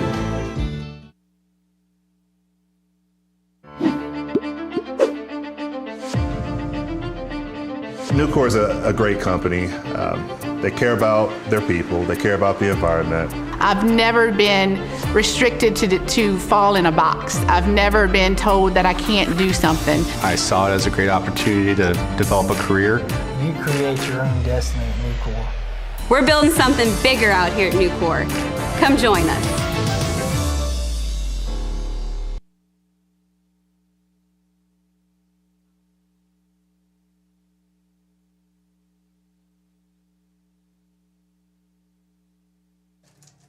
Hey, welcome back here once again to the campus of Montana Tech. Ron Haskett is eating a traveling taco while standing stationary. Is that legal? I thought you had to be motivating or moving to I had my pivot foot set. Okay. We are at the half, and honestly, the big question for me right now after the first 30 minutes is what happened to Hewitt? Yeah, no idea. I'll reach out to a couple people that I know have players on that Carroll sideline, but yeah, I don't know. I'm unsure what happened. So let's start things off. Dig through it, Haskey. We've got 30 minutes in the books. Montana Tech leading 17-0. Run us through your thought pattern and what you're thinking here after the first half thus far. Well, Montana Tech has benefited from a couple of huge plays, right? Jarrett Wilson runs. The big long passes, a couple big plays out of Levi Torgerson. But other than the big plays, Carroll can't be real upset with how they've defended Montana Tech here today. You know, they've done a nice job. They did a nice job on the goal line getting a stop, forcing a field goal. So I think Carroll defensively feels they probably have a good plan. They just can't allow the big plays. Offensively, Carroll, you know, they were kind of having their way with Hewitt back there, you know, getting up and down between the 20-yard lines, but just didn't finish a couple drives, really killed their momentum. And since then, Montana Tech's played a sharper game defensively and played maybe a little more careful on offense than they have been in the stretch run of this season so far today. But yeah, the Montana Tech, I don't know, I'd expect them to maybe open it up a little bit here in the second half early and see if they can't build a little more of a cushion. But yeah, I mean, you're never in a bad spot. You go into the locker room 17-0. You feel pretty good about your plan. Let's talk numbers here. We'll start things off for Carroll College. They have run 35 offensive plays for 160 yards thus far. They have 8 first downs on the day. And individually, Hewitt was 8 of 11 through the air for 80 yards. He had a long of 38. He was sacked 3 times there in that first half. Stamps came in late in that second quarter. He is 3 of 7 through the air for 41 yards. And Ochoa has 1 passing attempt as well. On the ground, Caden Hewitt has 11 carries for 41 yards. Minert has 2 for 11 and Ford 3 for 8. Really no run game right now at all for Carroll College, especially out of Minert, who's coming off what I viewed as a really good game last week against Florida. Some decent green grass he saw really early in this game, but other than that, Montana Tech defensively has found their rhythm and have schemed up stuff to put their defense in position to make plays. And the word I'm getting on Hewitt is maybe a little banged up after that last zone read he ran. So you just hope that he's able to maybe get that treated and get back on the field, because he wasn't having any kind of a half there in the first half that would warrant him being pulled. He was doing the lion's share of the offense. Receiving-wise for Carroll College, Holmes has 3 catches for 25 yards. Ochoa, 2 for 60 yards. And obviously, the big one was that 38-yarder that brought them down into the red zone there late in that second quarter. Ford with 1, Minert with 1, Sullivan with a pair of catches for Carroll College. So again, Carroll College has run 35 offensive plays, 160 yards. On the day, they've been penalized 3 times for 74 yards, the big one being that pass interference. They have punted the ball twice for an average of 44.5. Carroll's been inside the Montana Tech 30-yard line 3 times and come away with nothing but a failed field goal attempt. You know, that'll drive you nuts in that locker room at halftime. On the other side, Montana Tech, 23 offensive plays, 243 yards of total offense for the OREDIGGERs, 9 first downs as of right now. Individually, Jarrett Wilson is 4 of 6 through the air. He has 91 yards passing. He has a pair of touchdowns, and really, again, just consistent as he has been through the year. Wilson on the ground, also our leading rusher, as he has 6 carries for 86 yards. Of course, the long, that's 60 in the first quarter. Milanowski, 8 carries for 49. And Wykees Johnson, 3 for 21. Levi Torgerson, the only guy who has caught a pass so far for Montana Tech. He has 4 catches, 91 yards, and a pair of scores for just the monster that is Levi Torgerson. And I think they'll probably talk about that at halftime. You know, the fact that Torgerson's the only one to catch balls. Not that they're just doing things democratically and getting everybody their touches, but they know Torgerson's a tough matchup, but so is Snyder, so is Costello, so is Nick Michelotti. They've got a lot of capable bodies there that can beat man-to-man coverage, and I think they're going to put him in position to do that, because there's I talked about Hewitt's success in throwing the long ball this year. Jarrett Wilson has been on the dot. Anytime that he's looked up, you think Torgerson on some of those deep balls, Nick Michelotti. Recently, he's just been on fire with that thing. I'd let him go. I cut him loose a little bit. Let's see other names and numbers here for Montana Tech. Again, 23 offensive plays, 243 yards.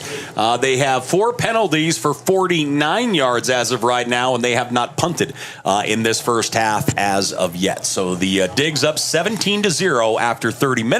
We're at the half here in the second round of the NAIA playoffs. Askey? And I do it, when I say cut them loose, I do it strictly first down or second and third and short. Just when Carroll defensively, they know Montana Tech's going to want to run the ball. You do it only on downs where Carroll's expecting nothing but Wykees Johnson, Nate Milanowski, or Wilson with a keeper. Yeah. Just strictly in those situations. The other part of that, when we talk about receiving, you got to watch out for the backside of the backfield. That both Wykees Johnson and also Nate Milanowski both do such a good job out of the backfield catching the football, especially I think Milanowski has really good hands. That's another one where, if you get the defense coming at you hard, flood them out to the flat and let them have it. Yeah, you got to force that underneath coverage, those linebackers, the Eli Abeys of the world, to defend the pass a little bit as well. And that does wonders. If you get your back, if you're not getting pressure and your back's got to say a back check and get into a route, make that happen. That clears that underneath coverage, and then when Wilson's looking for seams to escape, there's nothing in his way. That's the best way to control inside linebackers is with backs that are either in the route right away or they got to check protection and release. We are at the half. Montana Tech leading 17-0. Frontier Conference throwdown here in the second round of the NAIA National Playoffs. We'll take a break. We're back here in a moment.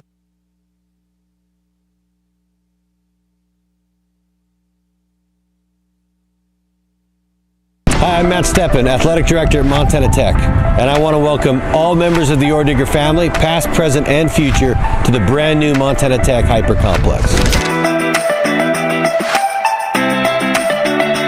We're excited to announce a modernization project that will enhance the experience on campus for all students, faculty, staff, and the entire OREDIGGER community. With a state-of-the-art hyper facility, our Montana Tech students and athletic programs will experience an athletics facility like no other in the NAIA.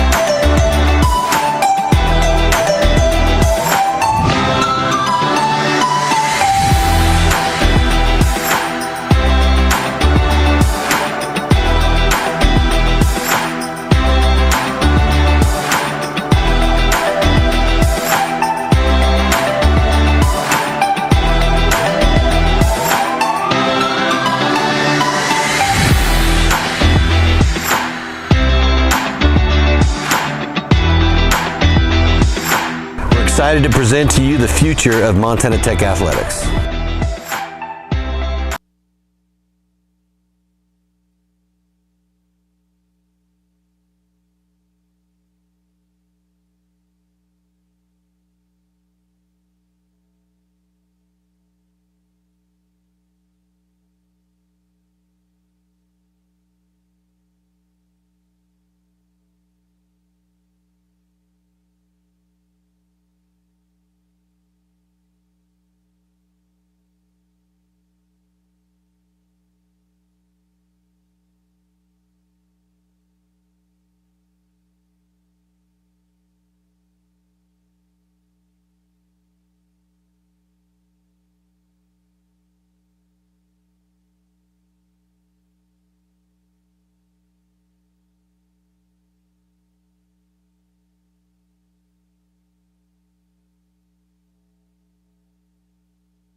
Back here once again, we are at the half. Montana Tech leading 17-0.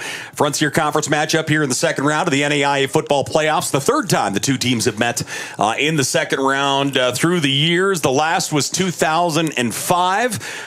You and I were able to call that one in Helena, which feels like forever ago and is. And before that, it was 1996 here in the mining city. The Digs won the one in 96. Actually, the home team has won all of them to this point, so we'll see if that tradition holds in round 3. Yeah, I still remember that game. It was a big offensive day for Montana Tech.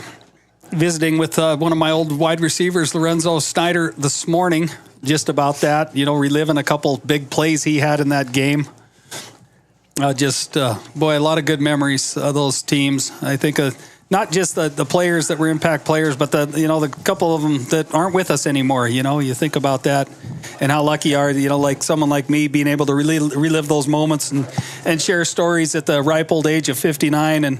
And the reality of the world is some guys don't live to get to see that type of stuff. So, yeah, there's certainly some players out there we miss, and hopefully the rest of them are tuning in. They realize what a gold standard they set up here at Montana Tech, and it's by and large it's stuck for 30 years. I mean, you go back to 1995, right? That's 30 years.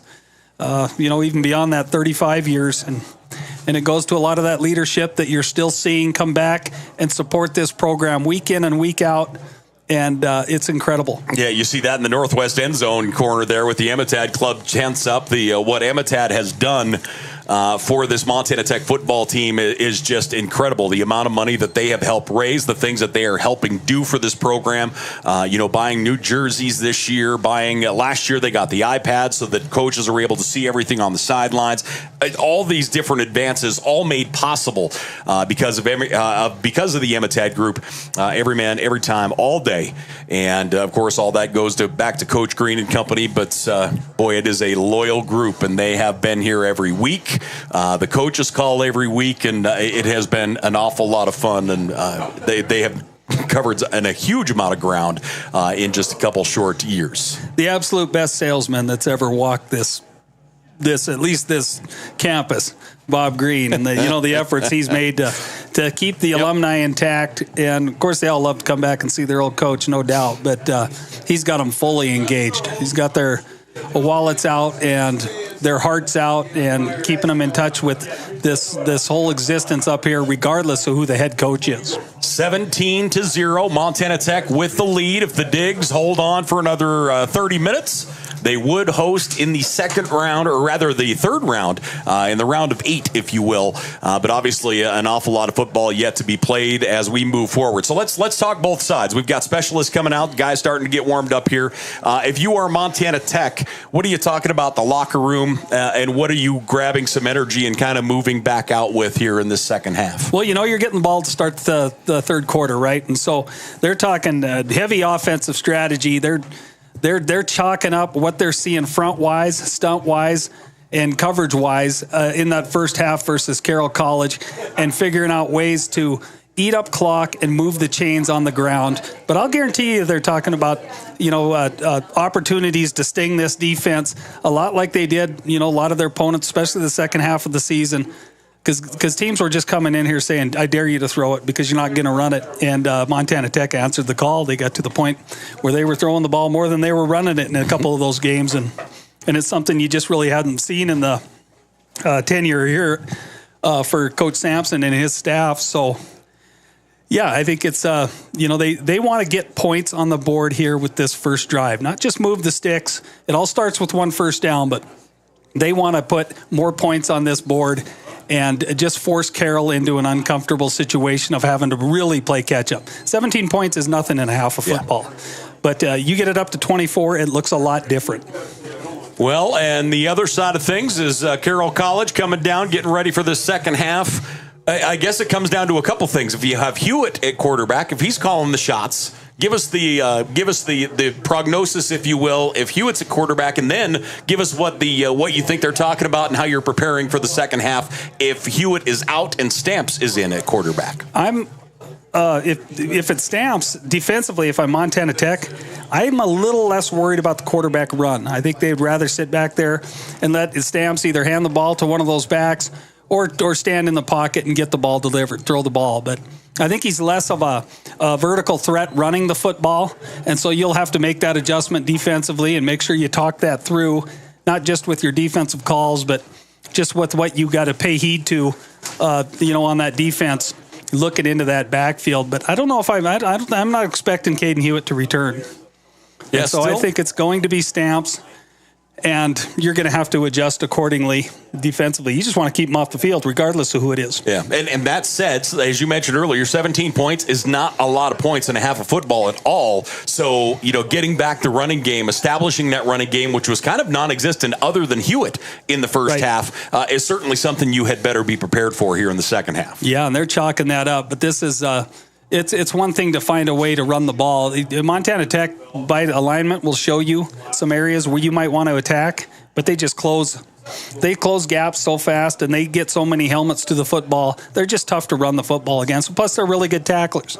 And so, you just if you want to grind it out offensively, you've got to expect 3, 4, and 5 yard first down runs to be a success. So, we've talked about that ad nauseum for 20 years, but sometimes that is as successful as you can expect to be. Well, we're at the half right now. Montana Tech leading 17-0, and our game and the College of Idaho game are the only two that are still rolling here. The rest of them are final. Kaiser is at home. They beat Southeastern Florida 44-16, so Kaiser is into the round of 8. Grandview, the number 1 team in the country, also into the round of 8 as they beat up on St. Francis out of Indiana 62-20 to advance. Benedictine over Campbellsville 21-17. That one advances. Lindsey Wilson also into the round of 8 with a 57-31 victory over Indiana Wesleyan. Track meet. That's some offense. Marion beat Dordt 26-18, and actually Friends and William Penn still underway, but Friends in control 53-29 over William Penn. That one is at the 2-minute mark in the fourth quarter. And then from there, so it looks like thus far, 6 of our 8 games, the home team has held court. And as of right now, Montana Tech obviously leading Carroll College 17-0, and the College of Idaho is up on Morningside 20-7. That one just getting underway in the third quarter as well. So right now, 6 of the 8 teams that have closed it up, all the home teams, and we'll see if that will continue here in the mining city and also down to the College of Idaho. I was going to touch on that, the success in moving the ball offensively. Everything that we ever drew up on a grease board during a meeting or a practice or a staff meeting, every offensive play ended up in the end zone, regardless of the defense we lined it up against. But ultimately, you got to execute the thing on the field, right? Yeah. And so, but there's some things that Carroll's presenting that Montana Tech can check to, and I tell you what. If Carroll, I talked a little bit, that 4-man front, Carroll ran with the ends reduced down and their tackles reduced down a little bit. You just got to check to stretch there. You got to check to some kind of a quick hitter outside, whether you can run toss or stretch, because you're giving your guys angles, and you can get that angle and still stretch with your lead blocks, and it'll allow better cut-up opportunities as well. Well, we're getting ready for the start of the second half. Again, thanks for joining us here on Digger Vision. Montana Tech leading 17-0. We'll take a break. We'll come back with the start of the second half right after this.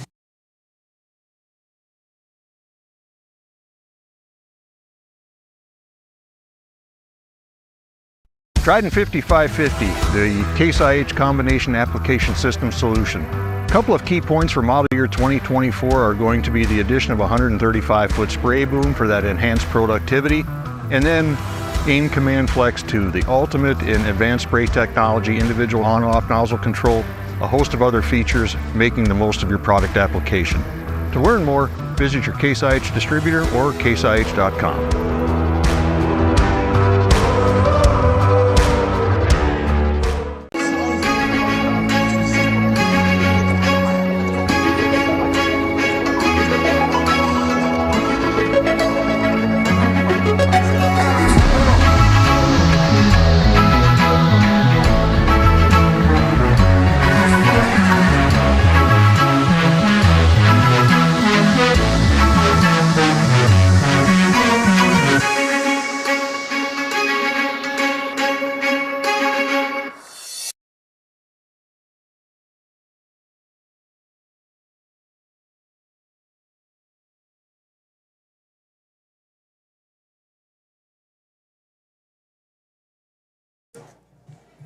We are back here once again at the campus of Montana Tech as the second half about to get started.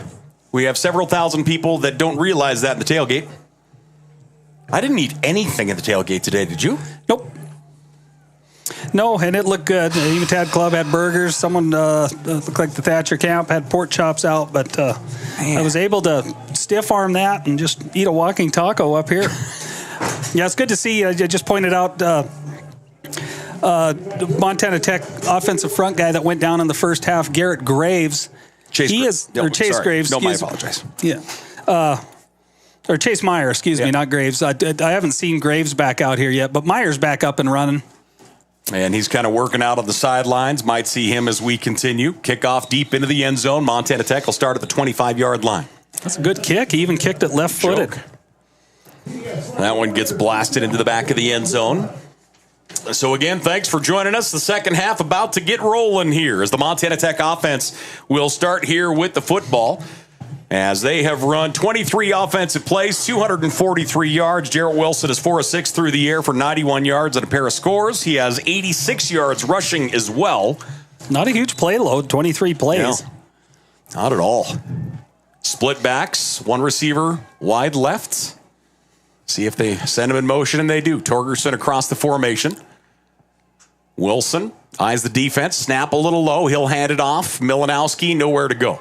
Yeah, that play didn't look good from the start. Carroll's reduced down again of an even front, a four-man surface, but they have an outside linebacker walked up over the tight end. So 5 men at the line of scrimmage and a bunch of set of eyes right behind them in that backfield. Just expect, that's what I was talking about. They're going to expect Montana Tech to try and run the ball on first down. So if you're going to take your shots, take them on short yardage or on first down. 2nd and 13 here for the OREDIGGERs after a loss of 3 on the carry. 2 receivers left, 1 right. Milanowski moves to the left side of his quarterback. Play action. Wilson's going to keep it. Wilson, pressure gets to him. He'll get across the line of scrimmage and pick up 2. 2nd and 11 here. For Serrero getting down from nose tackle or from, 3 technique to this side, just getting down the line of scrimmage and beating his block and getting Wilson to the ground. Yeah, but you can just see it by, it's small changes, but you can see it by alignment when Carroll College thinks Montana Tech's possibly going to try and throw the ball versus when they're going to try and run the ball. So 3rd and 11, 2 receivers wide right for Wilson. Carroll adjusting up front. Yeah, they adjust to a 3-man front now with a nickel package in and 4 linebackers. So you're going to see some kind of a stunt package here. 19 or 47 or both will come. Wilson dropping back. Blitz coming. Wilson flushed out of the pocket. He's going to air it up, and that one is overthrown incomplete. Michelotti gets a fingertip on it. And that's going to bring up 4th down here, and Montana Tech going to be forced to punt it away. Let's see if I can see who's getting loose at quarterback over there. I don't see anybody throwing. I was kind of looking earlier as well. I didn't see anyone. I see Stamps over here now kind of jumping and warming up. Probably going to be the guy. By the looks of it, that would be the case. So the punting unit is in here for the Digs. And Montana Tech's Casey Councilman ready to kick it away from the 10-yard line. The first punt of the day for Montana Tech, leading 17-0 here in the 3rd quarter. Good snap, end-over-end kick, bounces at the 42-yard line, jumps straight in the air, and goes out of bounds. Yeah, Councilman, a good directional punt, gets nothing out of the roll. Punt just darts dead left, out of bounds. Carroll will get good field position at the 43-yard line. So the Saints will take over here, their first offensive possession in the 3rd quarter. And again, I expect to see Quinn Stamps. So Stamps in at quarterback. Caden Hewitt went out late in the 2nd quarter. Probably injury of some sort. 2 receivers left, 1 right. Stamps out of the shotgun. Montana Tech brings 4 up to the defensive front. Minert moves to the right hip of his quarterback. He'll stay in block. Stamps airs it up. Pass caught, a gain of 3 out to the 46-yard line. Just stayed in coverage that time. With the reception, Connor Sullivan once again. Safety play. Jace Thompson comes downhill, gets a hold of Sullivan, drops him right where he caught it. 4-yard gain, though. You got to like that if you're Carroll College. You got a 3-and-out out of your defense to start this 3rd quarter. Now it's time for you offensively to answer. Sullivan's 3rd catch of the afternoon. Stamps out of the shotgun again. Montana Tech creeps up, showing blitz, and they will bring it. Stamps, crossing route, pass is caught across the 45 down to the 43-yard line. That's going to be a pickup of 13, and that's going to move the chains. First down, Carroll College. Well-thrown football by Stamps. Yeah, just a quick slant out of Lincoln Holmes there. Gave his quarterback a target, and Stamps stood there and delivered on time. His offensive front giving him an opportunity here. First down and 10. Hand off to the tailback, and Minert is driven backwards. Tell Arthur brings him out to Ramsey. They'll say a loss of 3 on the carry as watch Tell come busting through here and just wraps him up. Picture perfect tackle. He's going nowhere. And he just wanted to pay it off there. He held on to him for a long time. But as a defender, you always want to pay it off and get the guy to the ground, regardless of whether you're hearing whistles or not. That's what they told me. I never got anybody to the ground. Second down and 13. Stamps on the day is 5 of 9 for 57 yards. Carroll College has run 38 offensive plays for 173 yards. Stamps. Long snap count, maybe change a call here. And now the back judge, we're going to get delay. Boy, not even close, honestly. Stamps. Delay game offense. That's another thing, Quinn Stamps, with the lack of snaps, you may or may not forget about the play clock as well. So Stamps, that one will go back 5. Let's see if Montana Tech doesn't do something maybe a little funky here. We saw him blitz this boundary side corner, Christian Hansen, in the first half and get to Hewitt. We'll see if they don't maybe try and throw some of that stuff at Stamps as well. Second down and long. Stamps steps up in the pocket, looking for the deep shot. One-on-one, he has a man. Pass complete down to the 17-yard line. And down inside the 13-yard line with the catch is going to be Vandenaker. Yeah, Vandenaker just with a post. He got a step on Christian Hansen. And Stamps delivered a perfect ball. And I like how he threw this. He didn't throw it vertical. He led him to the middle of the field, knowing there's no help across there. Throws his guy open. So inside the red zone, handoff going to go to the tailback, and Ford goes nowhere. Boy, Montana Tech has just blown up their running backs today. Ford will get no yardage there. If you take the running back runs only, Carroll College has 19 yards rushing with their running backs. Hewitt had 41. Second down and 11 here for the Saints. Yeah, Carroll's probably going to go to the air here on second down, and I would assume if they see third down as well, Stamps is starting to really get comfortable back there, and they're protecting him. That's what they're getting done here. That's the big part of this equation right now. Stamps in the pocket, has a man wide open as Ochoa, and he'll get the touchdown in the back of the end zone. This is a great catch. Great catch. Let's take a look at this here if we can get her on the instant replay as Ochoa to the back of the end zone, just snags that thing with one hand. And he's battling, cold weather, all that stuff, but he's battling the sun here. He's looking right back into the sun here. This is a tough catch. Gets it with the left hand and able to pull it in. Good looking catch by Ochoa, and Carroll College is on the board. Stamps delivers a strike. Montana Tech leading 17-6, now 17-7. 9:57 left to play in the third quarter, and Carroll College gets on the board. The Digs by 10. We'll take a timeout. Montana Tech will get their second offensive possession here in the second half right after this. We have a 90-second media timeout.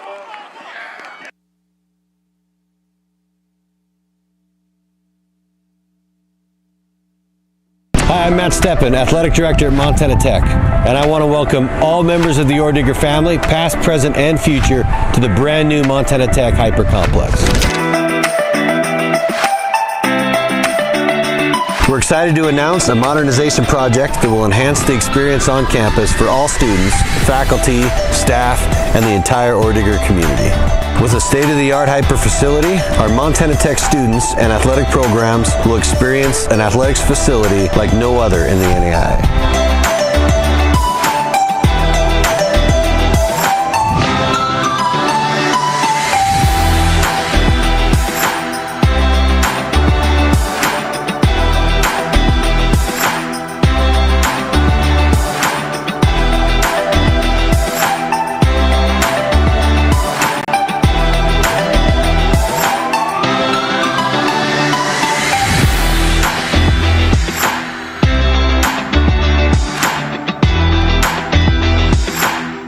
excited to present to you the future of Montana Tech athletics.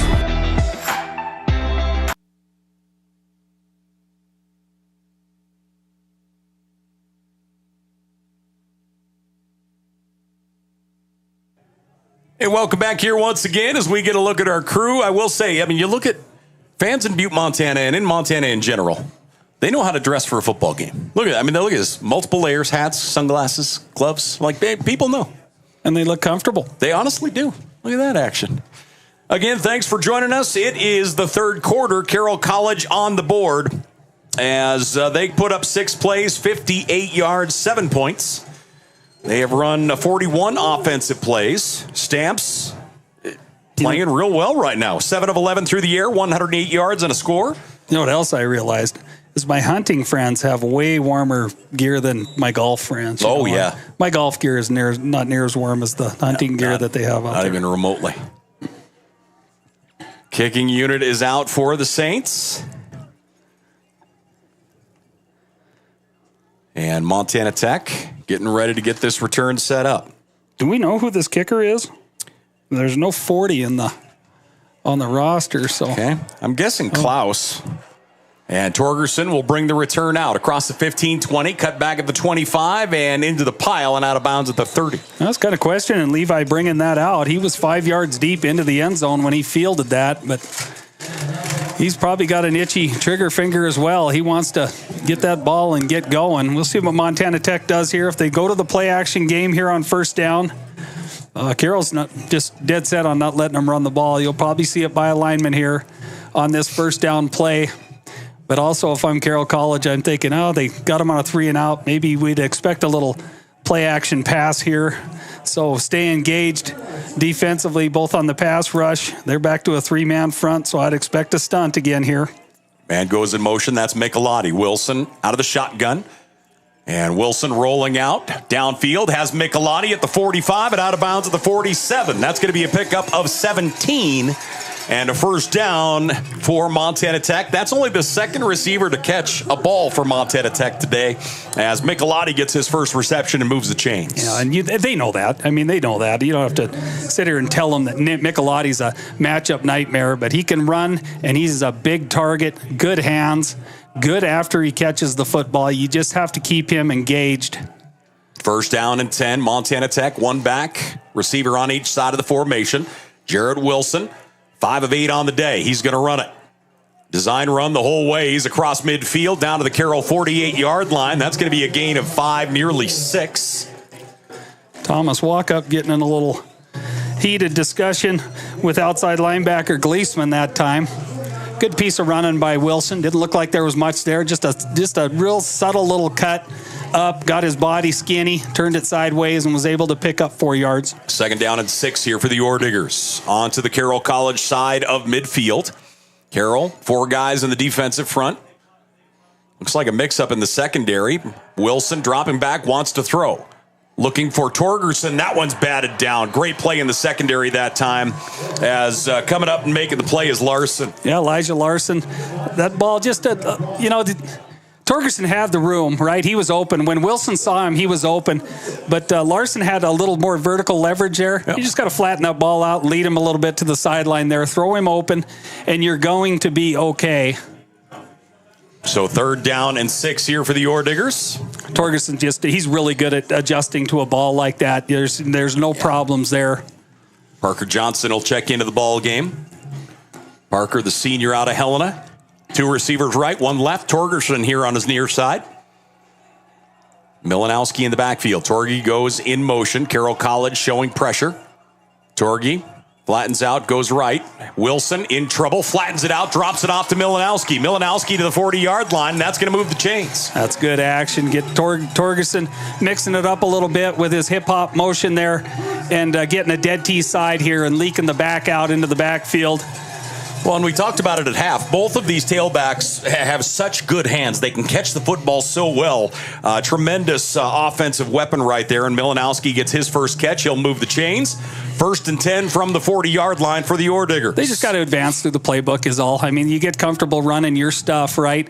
Yeah, but they just got to get in. This playbook of Montana Tech's is more than a few pages. They're just going to start advancing through it. Heavy formation, right? Milanowski with the carry. He puts his head down and fights his way across the 35 to the 34. It's a gain of 6 for Nate Milanowski. Now it's a guy up there, Landy, comes up and meets him. He loses. He gets the worst end of this deal, but he's always willing to stick his head in there and make a tackle. Milanowski gets low and runs him over, but yeah, I mean, you don't win every battle there if you're a Landy, but he's in on most of them. Milanowski, 10 carries on the day, about 60 yards. Tech looking at 2nd down and 4 from the 34. Tight end in motion.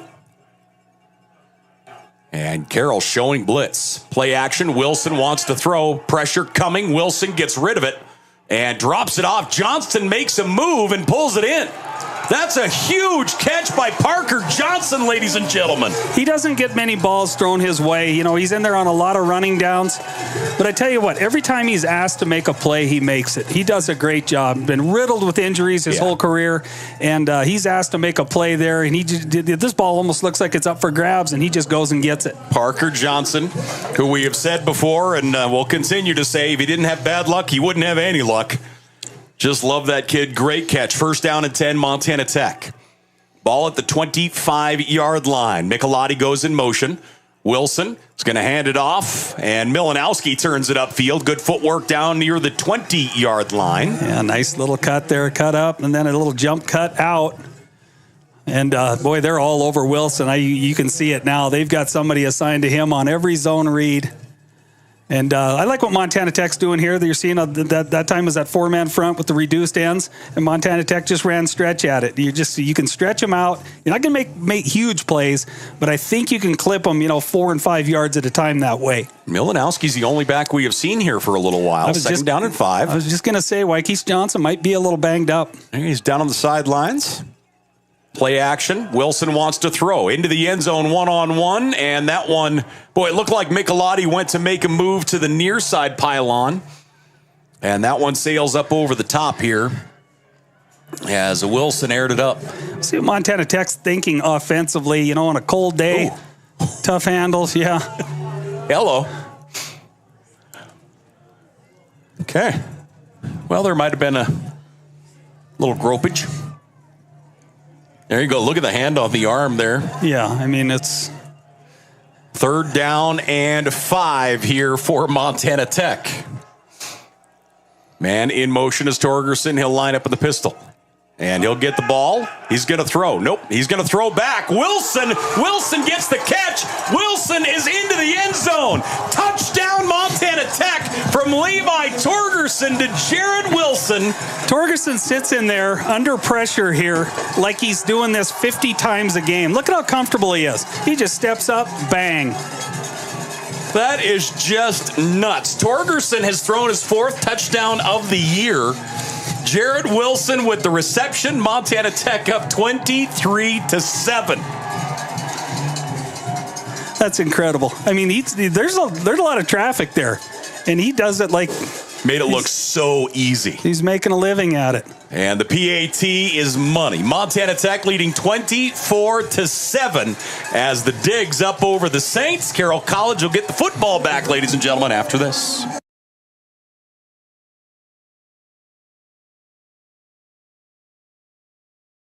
Trident 5550, the Case IH Combination Application System Solution. A couple of key points for model year 2024 are going to be the addition of a 135-foot spray boom for that enhanced productivity, and then Aim Command Flex 2, the ultimate in advanced spray technology, individual on-off nozzle control, a host of other features, making the most of your product application.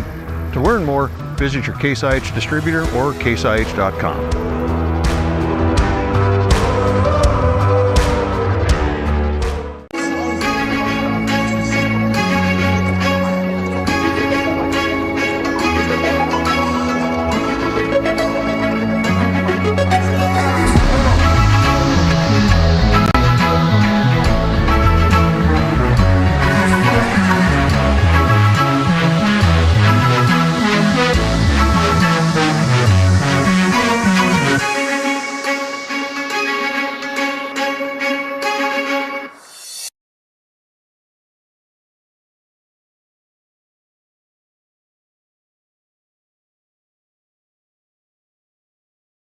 Back here once again to the campus of Montana Tech. Frontier Conference matchup here in the second round of the NAIA football playoffs. Huge answer for that Montana Tech offense. Yeah, truly. Go 3 and out on their opening possession. Carroll College maybe getting a little momentum there after a nice drive. And Montana Tech puts the exclamation point on it. And that's what I mean. They just looked at a couple wrinkles we hadn't seen the whole first half. You know, going to Michelotti up the sideline, going to Milanowski out of the backfield. And, of course, I mean, every team, you've got to you just have to be aware that whether they do it or not, Montana Tech's going to give the ball to Levi Torgerson on the end around and let him throw it. You've just got to expect it as a defense. Yep. So the Digs will kick off, leading 24-7. Montana Tech 35 offensive plays, 312 yards. Jarrett Wilson is 7 of 12 for 126 and a pair of scores. Levi Torgerson is 1 of 1 for a score. Like I told you, during the break, he stands in there and throws it like he's 6'4", 220. He's just got a great ability to play this game in all facets. And I probably shouldn't call him out on air, but we have a commissioner checking in about the illegal gropage. I believe that is the verbiage in the playbook, right?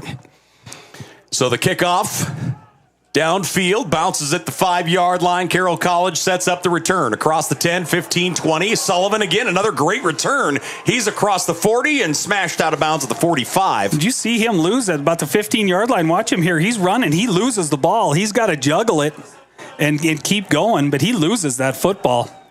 He's juggling it for about probably 5-8 yards. Thanks, Jason. As he comes across the 15-yard line, there you go. Ball pops out. My goodness. Great job on the instant replay, gentlemen. Thank you. And Carroll College offense with good field position with another nice return by Sullivan. He's had a good playoff run here as far as the return game goes. And out of the shotgun, Stamps at quarterback. One back, one receiver each way. Stamps scored on their last offensive possession. Play action, Stamps dropping back, looking to throw. Airs it up left side, and that one is incomplete. Let's just say we've got 2 great punt and kick returners in this game. Torgerson for Tech and Sullivan for Carroll College. Really good with the ball in their hands, both of them. 5:22 left to play here in the third.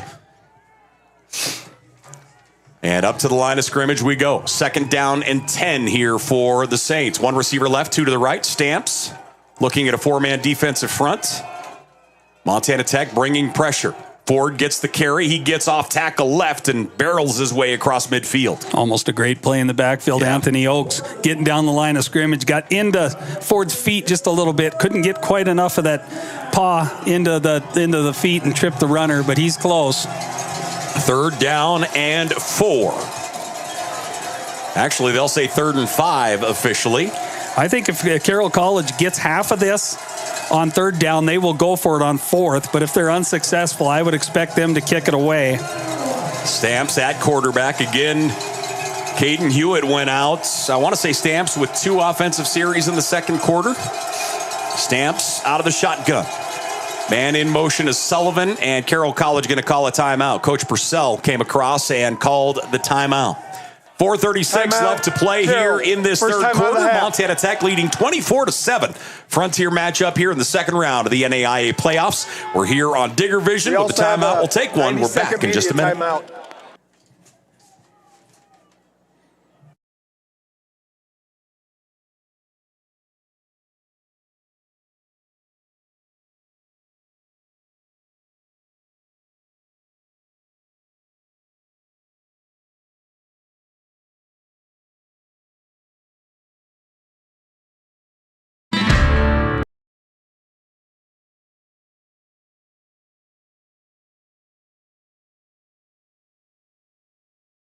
Hi, I'm Dr. Brian Mark, orthopedic surgeon, specializing in sports medicine here in Butte, Montana.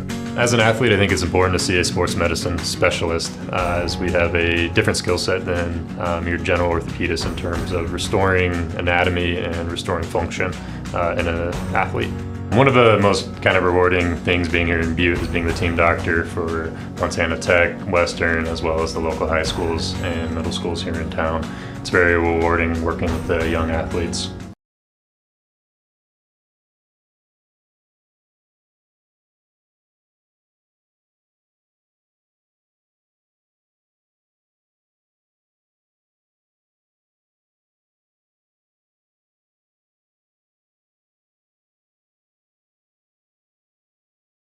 Hey, we're back here once again at the campus of Montana Tech. The Digs leading 24-7, a little sunshine, and it has been a great day of activity here in NAIA football. The home team has held thus far, I believe, 6 games final. All the higher seeds have won. So I guess first off, hats off to the NAIA selection committee and everybody that's involved in that, as all the higher seeds have advanced into the round of 8 thus far. Montana Tech leading Carroll 24-7. The last we saw, College of Idaho was up as well. And crowd getting loud here on 3rd and 5. So Stamps up to the line of scrimmage, trips receivers right. See if they drop one in motion or not. And Stamps awaiting the snap. Man comes in motion as Sullivan. Stamps looking at Sullivan the whole way. In trouble. Stamps gets away from one defender, airs it up. That one's underthrown, incomplete, and a late flag comes in. I don't know what this is going to be unless it was a late hold. Nobody hit the quarterback. Let's take a look here on the Case Construction instant replay. Stamps gets away from one. Is it a hold here on the center there? Personal foul. Face mask. Yeah, that you can see him. Somebody raked across and maybe got Stamps' face mask there. Automatic I was wondering, first down. too, after I looked at the replay. So Roland Trent doesn't get the hold, but we will get a face mask the other direction. Let's take a look here again. Right here as he passes through right there. Yep. Yeah, he does affect the helmet. So that will give Carroll a fresh set of downs at their 34-yard line. Or at Montana Tech's 34, excuse me. Trips receivers out to the right side for Stamps. Stamps so far on the day is 7 of 12 for 108 yards and 1 score. That touchdown coming on their last possession. Stamps, long snap count, looking left the whole way, and that one hits his back out forward, hit him right in the numbers and jumped out. See so many teams doing that, just running a quick back swing or a wheel route to their back to a dead T side. And Kovic was all over it. Kovic was in really good position there. If they completed, it might complete for 1 or 2 yards. So the incompletion brings up 2nd down and 10 here for the Saints. 4:25 left to play here in the 3rd. So have to stay disciplined here, especially on number 3 there. Number 3 receiver, number 7, Vandenaker.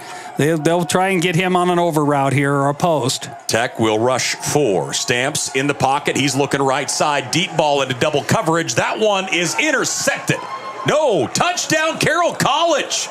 That is a huge play inside Lincoln Holmes. It looked like the Digs initially came down with that football, and Holmes wrestled it away. Jace Thompson has this ball. He has the leverage on it and goes up. I don't know what happens after that. We'll see it good here. Boy, should have a great angle here as it goes into the air. Holmes. Holding. Offense. Number 65. So a holding call on the offense. When we get out of here, let's take another look at this. We can get it on the full screen, gentlemen, so we can get an eyeball of what happens with this pass. Yeah, it's just 2 guys go up strong for it, and Holmes wrestles it away, but it's all for naught. It's a hold in the offensive backfield. Ooh. Boy, that is a heck of a play there by the receiver to bring Lincoln Holmes to bring that thing down. So a hold will back him up. 2nd down and 20 from the 44-yard line. Stamps, 3 receivers. Tech showing blitz. They'll bring 4. Stamps rolling right, looking downfield. The senior airs it up to the sidelines. That one just a hair high, incomplete. Looking for Holmes again. Little rollout, just trying to get a chunk of that yardage back. They're trying to get Lincoln Holmes down here, trying to get at least 10 or 11 of it back. Get himself a little more manageable. Now you just got to be disciplined if you're Montana Tech. Don't get there early. Don't hold a receiver. Don't get your hands defensively into an offensive lineman's face mask or anything like that. You know, you just think of those plays that move impossible situations just via penalty. You just want to stay out of that situation. So 3rd down and 20 here for the Saints. Stamps, Montana Tech brings 5 up. Will they all come? Nope, they'll drop back. 3-man pressure. Stamps steps up. He's in trouble. Stamps gets away from 1, gets away from a 2nd. He's across the 40, down to the 35, still on his feet to the 30-yard line. Stamps gets 15 of the 20 yards.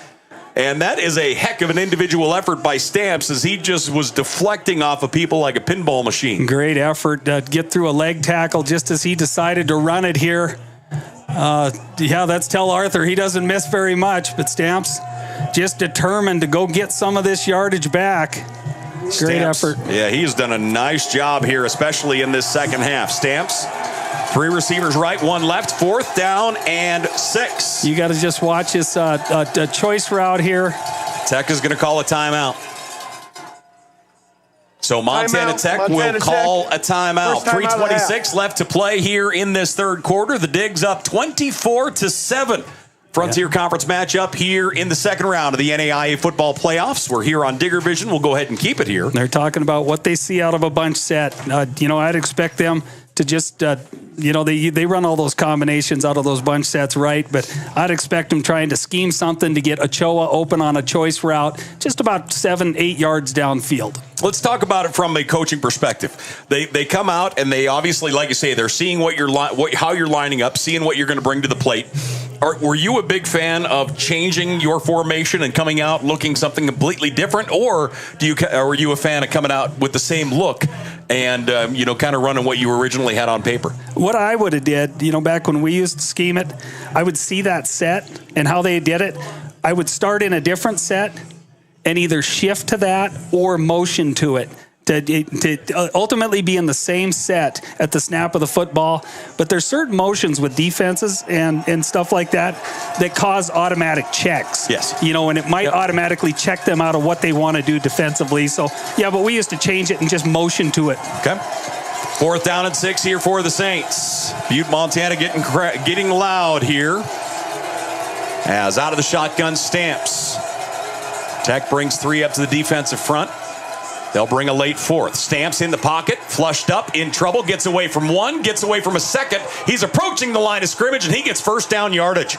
He and Tell Arthur meet violently at the 23-yard line, but Stamps holds his ground, and he moves the chains. That was a big, big collision, and Quinn Stamps just absolutely won his sideline. He's doing it already, right? He's stepping in and playing good football. But what that does for that sideline when a quarterback just gets physical is just awesome. Boy, that's a big play. Stamps looking to his right, downfield, and that one is caught at the 1-yard line. Touchdown, Carroll College, as Ochoa will get the touchdown. That's a good catch, good throw, really good throw by Stamps. Boy, Stamps has come in and run this offense extremely well right now. Stamps is 7 of 14, 108 yards on a pair of scores. And Ochoa gets the touchdown reception. 2:49 left to play here in this third quarter. Carroll trying to make it a 10-point lead. Carroll's short a man here on the special teams unit. Play clock down to 10. And now Montana Tech is a man short. Kick is up. Kick is through. Glanced it in off the left upright. 24-14. Montana Tech leads by 10 with, once again, 2:49 left to play here in this third quarter. And it looks like we'll keep it running here as no timeout on the other side. Again, thanks for joining us here on Digger Vision. Frontier Conference matchup in the second round of the NAIA playoffs. The third time these two teams have met in the second round of the playoffs. The last time was 20 years ago. And the time before that was, it was a few years before that. 2005 was the last time in Helena. Then you go back to 1996. And they met here in the mining city in the second round. It's hard to believe one's almost 30 years and the other one 20 years ago. Crazy. It doesn't seem like yesterday, don't get me wrong, but it certainly doesn't seem like 20 and 30 years ago. And again, kind of nuts, the idea that that's the season you and I started doing games together, was that 2005 year. As we went down to California to Azusa Pacific. First round, huge win down there. And I think my huge remembrance of that is the running game that was established by Montana Tech. They ran the ball so well. And then I remember the parents kind of pouring off of the bus that they had rented to get down there. I mean, it looked like the jackpot trip, man. I just remember Teagan. Teagan was the man. Gobbling up yards. Just a great game out of him. So the kicking unit And they're going to go for the onside kick. And it will get across the 10 yards. This looks like it's Carroll football. Yeah, that was good, patient. Good job lead blocking by their crew there. This is a hell of an execution of this. And the kicker just waited until it came to that 10-yard line, and once it crossed, he dove on it. Well executed onside kick, and the Carroll offense will stay on the field. Everything coming up Saints as of right now. Montana Tech back out defensively. Carroll has run 48 offensive plays, 272 yards. Stamps 8 of 15 for 131 and 2 touchdowns. I'll tell you who's playing a really good game. I mean, Stamps has stepped in and did a wonderful job, but Carroll offensive front has done a nice job of protecting their thrower today. Agreed. Montana Tech brings 4, now 5th up to the defensive front. Stamps bobbles it, in trouble. He's going to air it up right side, pass complete, out of bounds. He'll step out of bounds at the 48-yard line. That's going to be a gain of 3, nearly 4, as they swing it out into the hands of Wilkinson. And as Wilkinson turned, that kind of drop foot went out of bounds. They've tried to get Wilkinson a couple times today, able to pick him up. It was a good job by Stamps. You know, the bobbled snap, but not panicking, knowing where his first release was on just the arrow route to the sideline. 2nd down and 7 here for the Saints. 2 receivers left for Stamps. Montana Tech showing pressure. Handoff going to go to Minnert. Minnert is off to the races across the 35-30 down to the 28-yard line.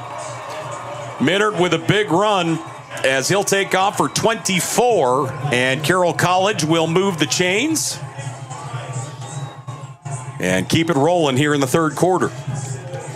That's just zone off the right side. Big opening.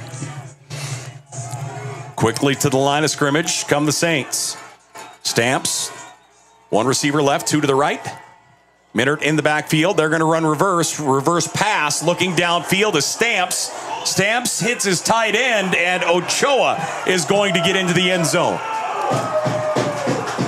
So they air it up, and Ochoa will get in for the score. He was well covered. This is just a well-thrown ball, and Ochoa, once again, looking back into the sun, makes that catch. He's a good player. Nice catch that time, and he'll get in. So Carroll College looking to make this a 3-point game. The onside kick and the points to follow. Boy, everything leaning Carroll College way right now.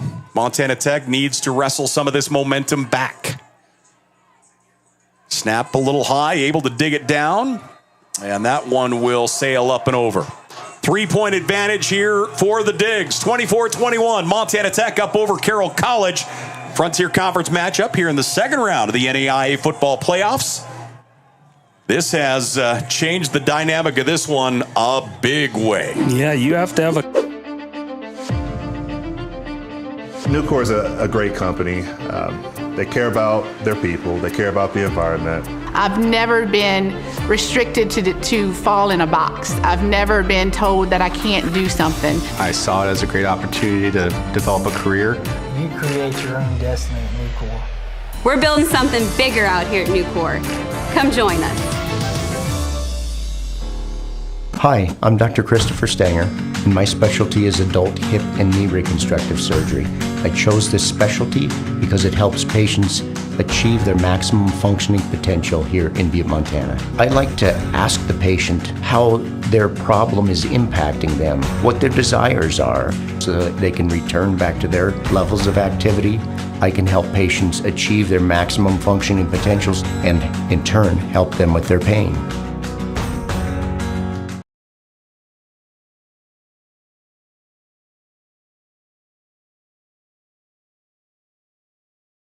Back here for the kickoff. This one deep, end over end. Return will start at the 5-yard line. Levi Torgerson will look to get some momentum here, and he is hammered at the 20-yard line. So Montana Tech will start things off at their 20-yard line. Carroll College with every ounce of momentum right now on the field. Good job waiting on the cutback, kick cover. Defensive back Gage Norsling. Just a redshirt sophomore out of Lewistown, part of those good Lewistown teams. And Netburn came here, but a lot of good players off of those. I think they were 2-time state champs. I believe so. The Lewistown football. First down and 10, Montana Tech. Wilson brings him up. One back in the backfield. Net burn up as a blocking back. And the handoff is going to go to Milanowski. Keeps his cleats under him. He's out to the 24. Milanowski a gain of 4. And again, he's the only back we've seen here in the second half. Yeah, Milanowski's getting all the work at tailback there. Good job, Elijah Larson coming up, making the tackle. But Milanowski picks up 4. 2nd and 6 here for the Digs, as they look to the sideline for the play call. 1:02 remaining here in this third quarter. Montana Tech looking to grab some momentum back. Felt like they had it the entire first half, and now Carroll College has exploded into this third quarter. Wilson brings Torgey in motion. Play action, Wilson setting up screen, pass complete. They get it to their tight end. Pierce with a stiff arm out to the 35. That's what you want, especially a little momentum grab at that time. Taking advantage of a really aggressive defense right now. Tight end screen, great call there. And executed perfectly that time by the quarterback and, of course, by Pierce. Derek Pierce's first reception of the day, and it looks like that is going to do it here for the third quarter. I'm surprised we didn't see that play more throughout the year because they worked the hell out of it in practice. You know, the few that I came up here, they ran it all the time. So we will go to the fourth quarter, ladies and gentlemen, as the clocks will run out here. As what a game of football we have had thus far. 15 minutes left in regulation. Montana Tech leading 24-21 over Carroll College. We'll take a break. Your fourth quarter will get underway next.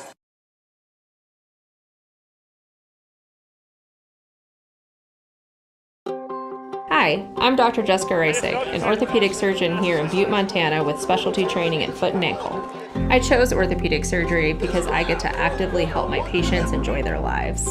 The human body in general is just really amazing. We also have 90-second media timeout. Works as a unit, the way the bones, tendons, muscles all work to function and just make people move is something that I've always found incredibly fascinating. And there's nothing more rewarding than seeing a patient get better because of the work we did together.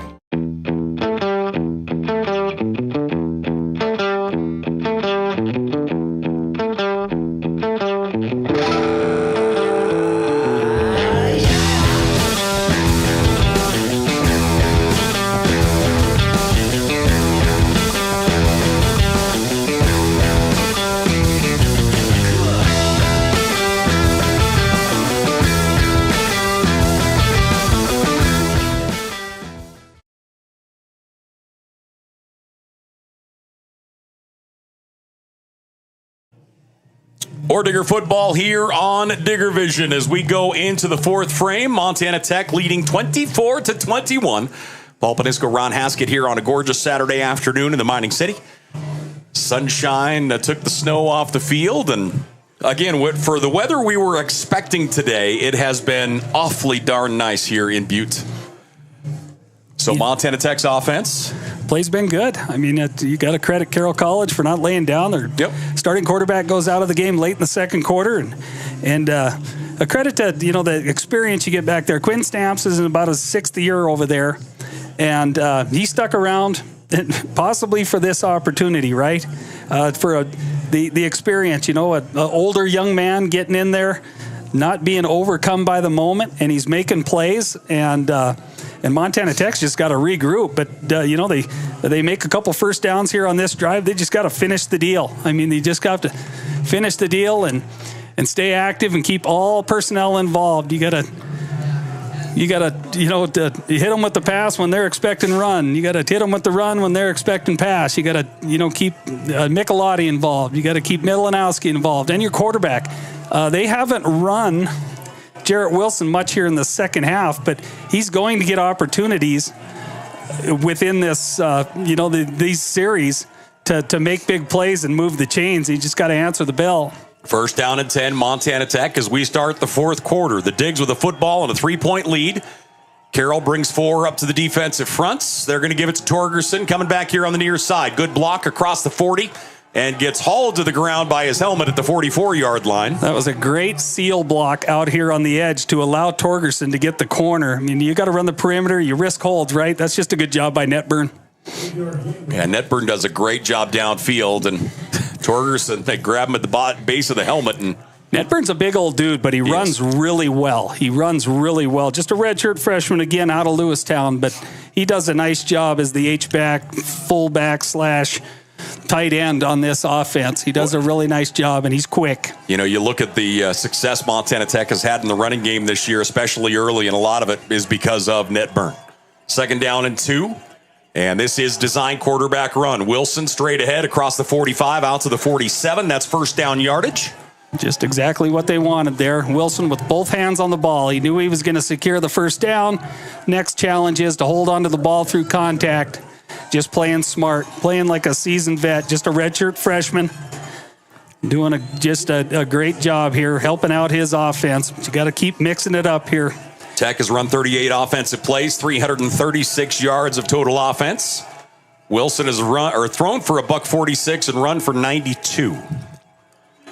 Pierce goes in motion at tight end.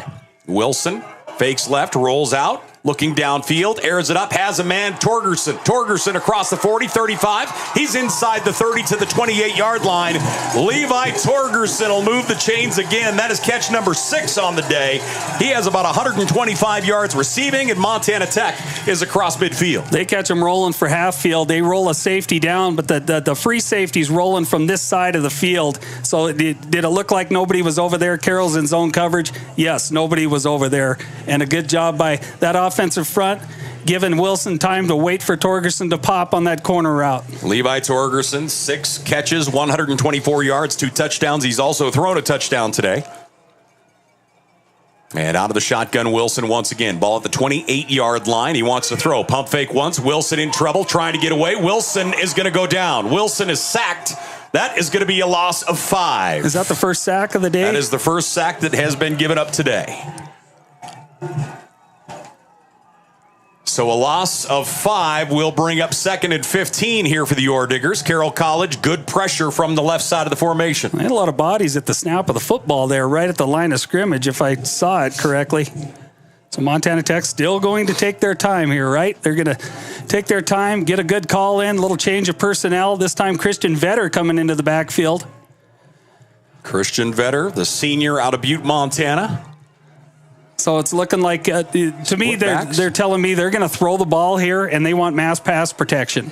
Milanowski and Vetter in the backfield.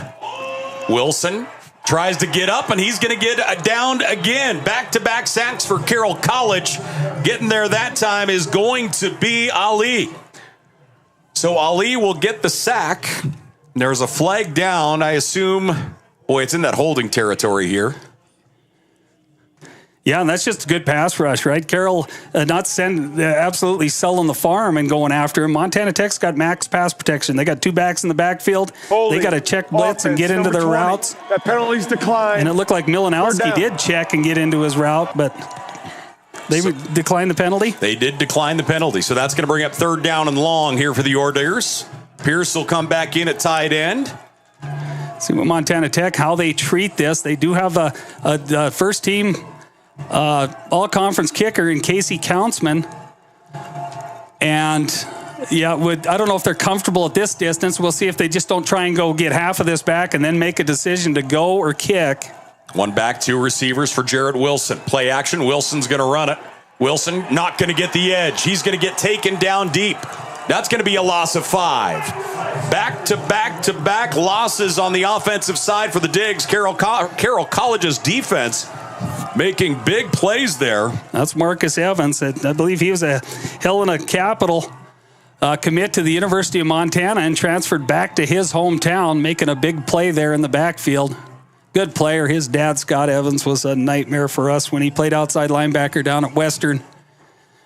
So 4th down and long. A huge series there by the Carroll defense. And Montana Tech will bring the punting unit in here. So Countsman standing back at the 46-yard line. Kick is away. Kicking it lefts. Takes a hop at the 5 and is downed at the 1. My goodness, that was fantastic. As that gets down inside the 1-yard line, Justin Weber is there to haul it in. Perfectly executed. Australian rules style boot out of Butte product, Casey Countsman.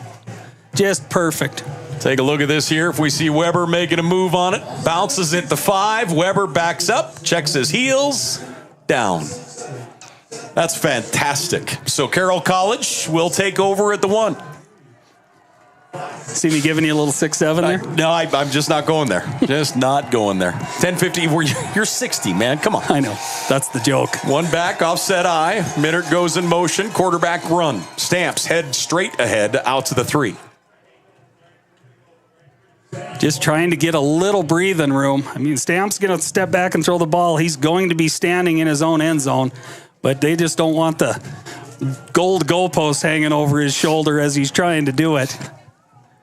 Clock running here in the 4th quarter. Montana Tech, I just don't know what you do here. I think you stay in coverage and just try and rush them with 4. Maybe twist them a little bit, a little tackle end twist or something. But I think you stay in coverage here. You certainly don't want to give up a big one. Crowd is loud here as Minert goes in motion again. Same formation. Stamp's going to run. And he's across the 5 out to the 7. A little more breathing room. Brings up a manageable 3rd down and about 3 here for the Saints. Same play. They're just trying to run some traffic out of there with that back motion and just running a lead power play with their quarterback. And now they're bringing in a little meat here. They're bringing in Newton and Yates. This is as big as Montana Tech can get at 1 and 3 technique. And, I think they're by this, they're just looking at stopping the run, not necessarily sacking the quarterback should he choose to throw it, and staying in coverage. 3rd down and 3 here for the Saints. 1 back, 2 receivers left, 1 to the right. Montana Tech showing pressure. They bring 5 to the defensive front. Creeping in more. Stamps in trouble. He's sacked. Stamps is hammered. Ball is loose. Tech gets on it. No signal. Waiting a signal. Still waiting a signal. Tech has the football in the end zone. That's a touchdown. They still have not given us a signal. The ruling on the field was a fumble recovered in the end zone by Montana Tech. Everything happens a touchdown, but the signal still has not come. There we go. Touchdown, Montana Tech. So the defense, watch this. He just hammers Stamps. That ball comes out. Kovic with the little monster outside play by Kovic. Oh, wow. The Diggs dive on that football. Anthony Oakes, I believe, at the bottom of the pile. The Digger D gets the touchdown. The official waited till after the commercial break to tell us it was a touchdown. But Montana Tech's defense scores the points, 30-21. The Diggs with the lead. Did that defense need that? They've given a little bit here in the second half. They needed that big play, and they answered. Boy, what a shot by Kovic. Kick is up, and the kick is through. We're back to a 10-point lead. 31-21. The Diggs up over the Saints with 9:16 left to play. We'll take a quick timeout. I'll take my medication, and we'll be back to Bob Green after this.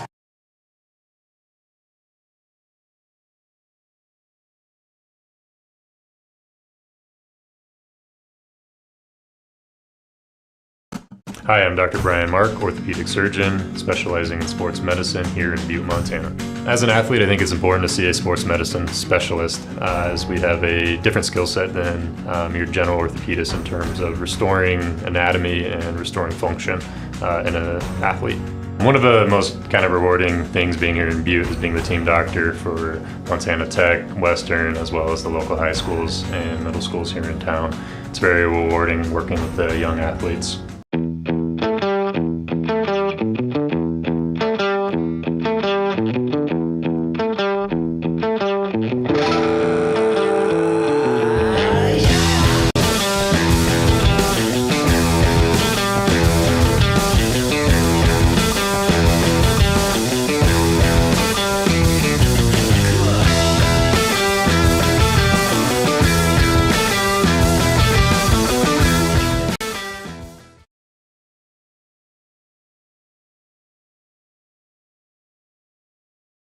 Back here once again to the campus of Montana Tech after the Digger D gets the fumble recovery for a touchdown. Low line drive kick will be bounced at the 1 yard line and go through the back of the end zone.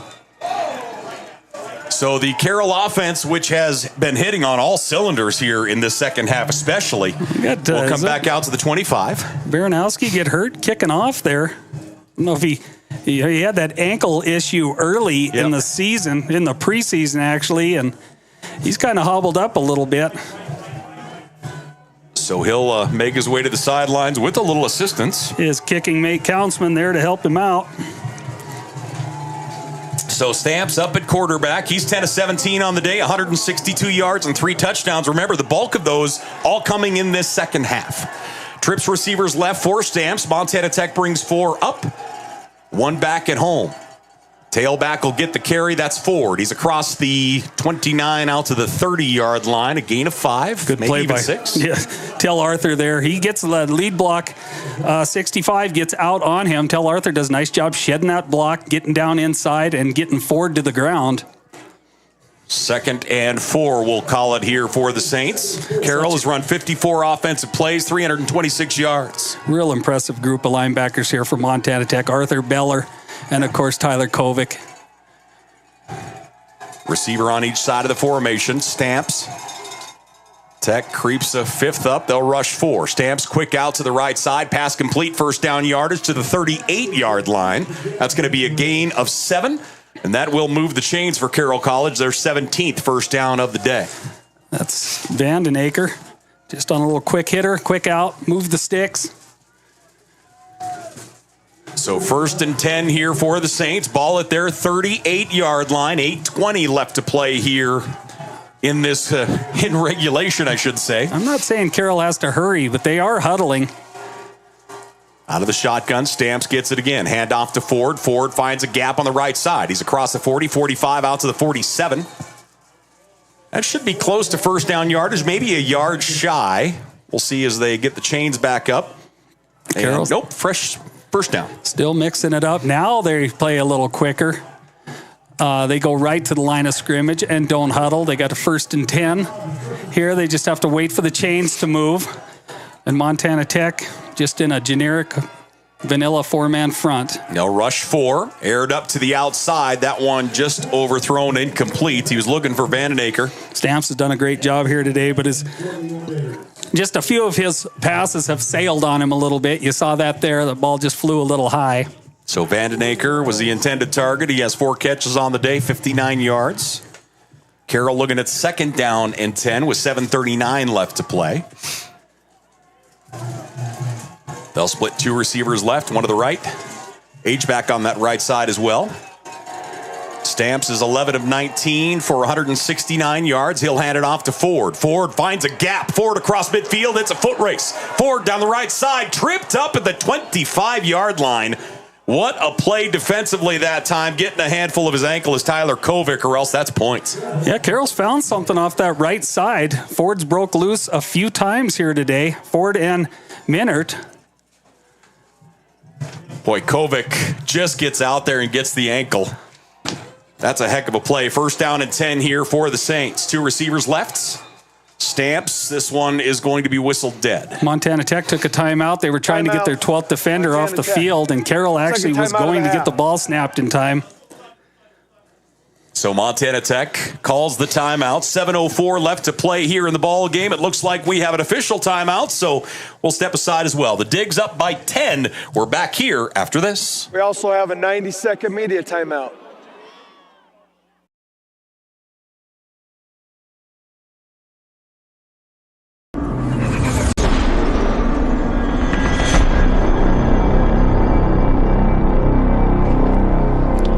Montana Tech is a place for opportunity and innovation, where determined doers thrive. Montana Tech Athletics is committed to providing transformative experiences for our students while striving for excellence across all programs. Our goal is to enrich and expand our programs and facilities while delivering the one-on-one attention and family environment that's a hallmark for Montana Tech. As we look forward, we're excited to embrace growth and are driven to provide a championship experience for our student athletes, our campus, our fans, and our Butte community. We have a vision for the future of Montana Tech Athletics and cannot wait to share more throughout the season.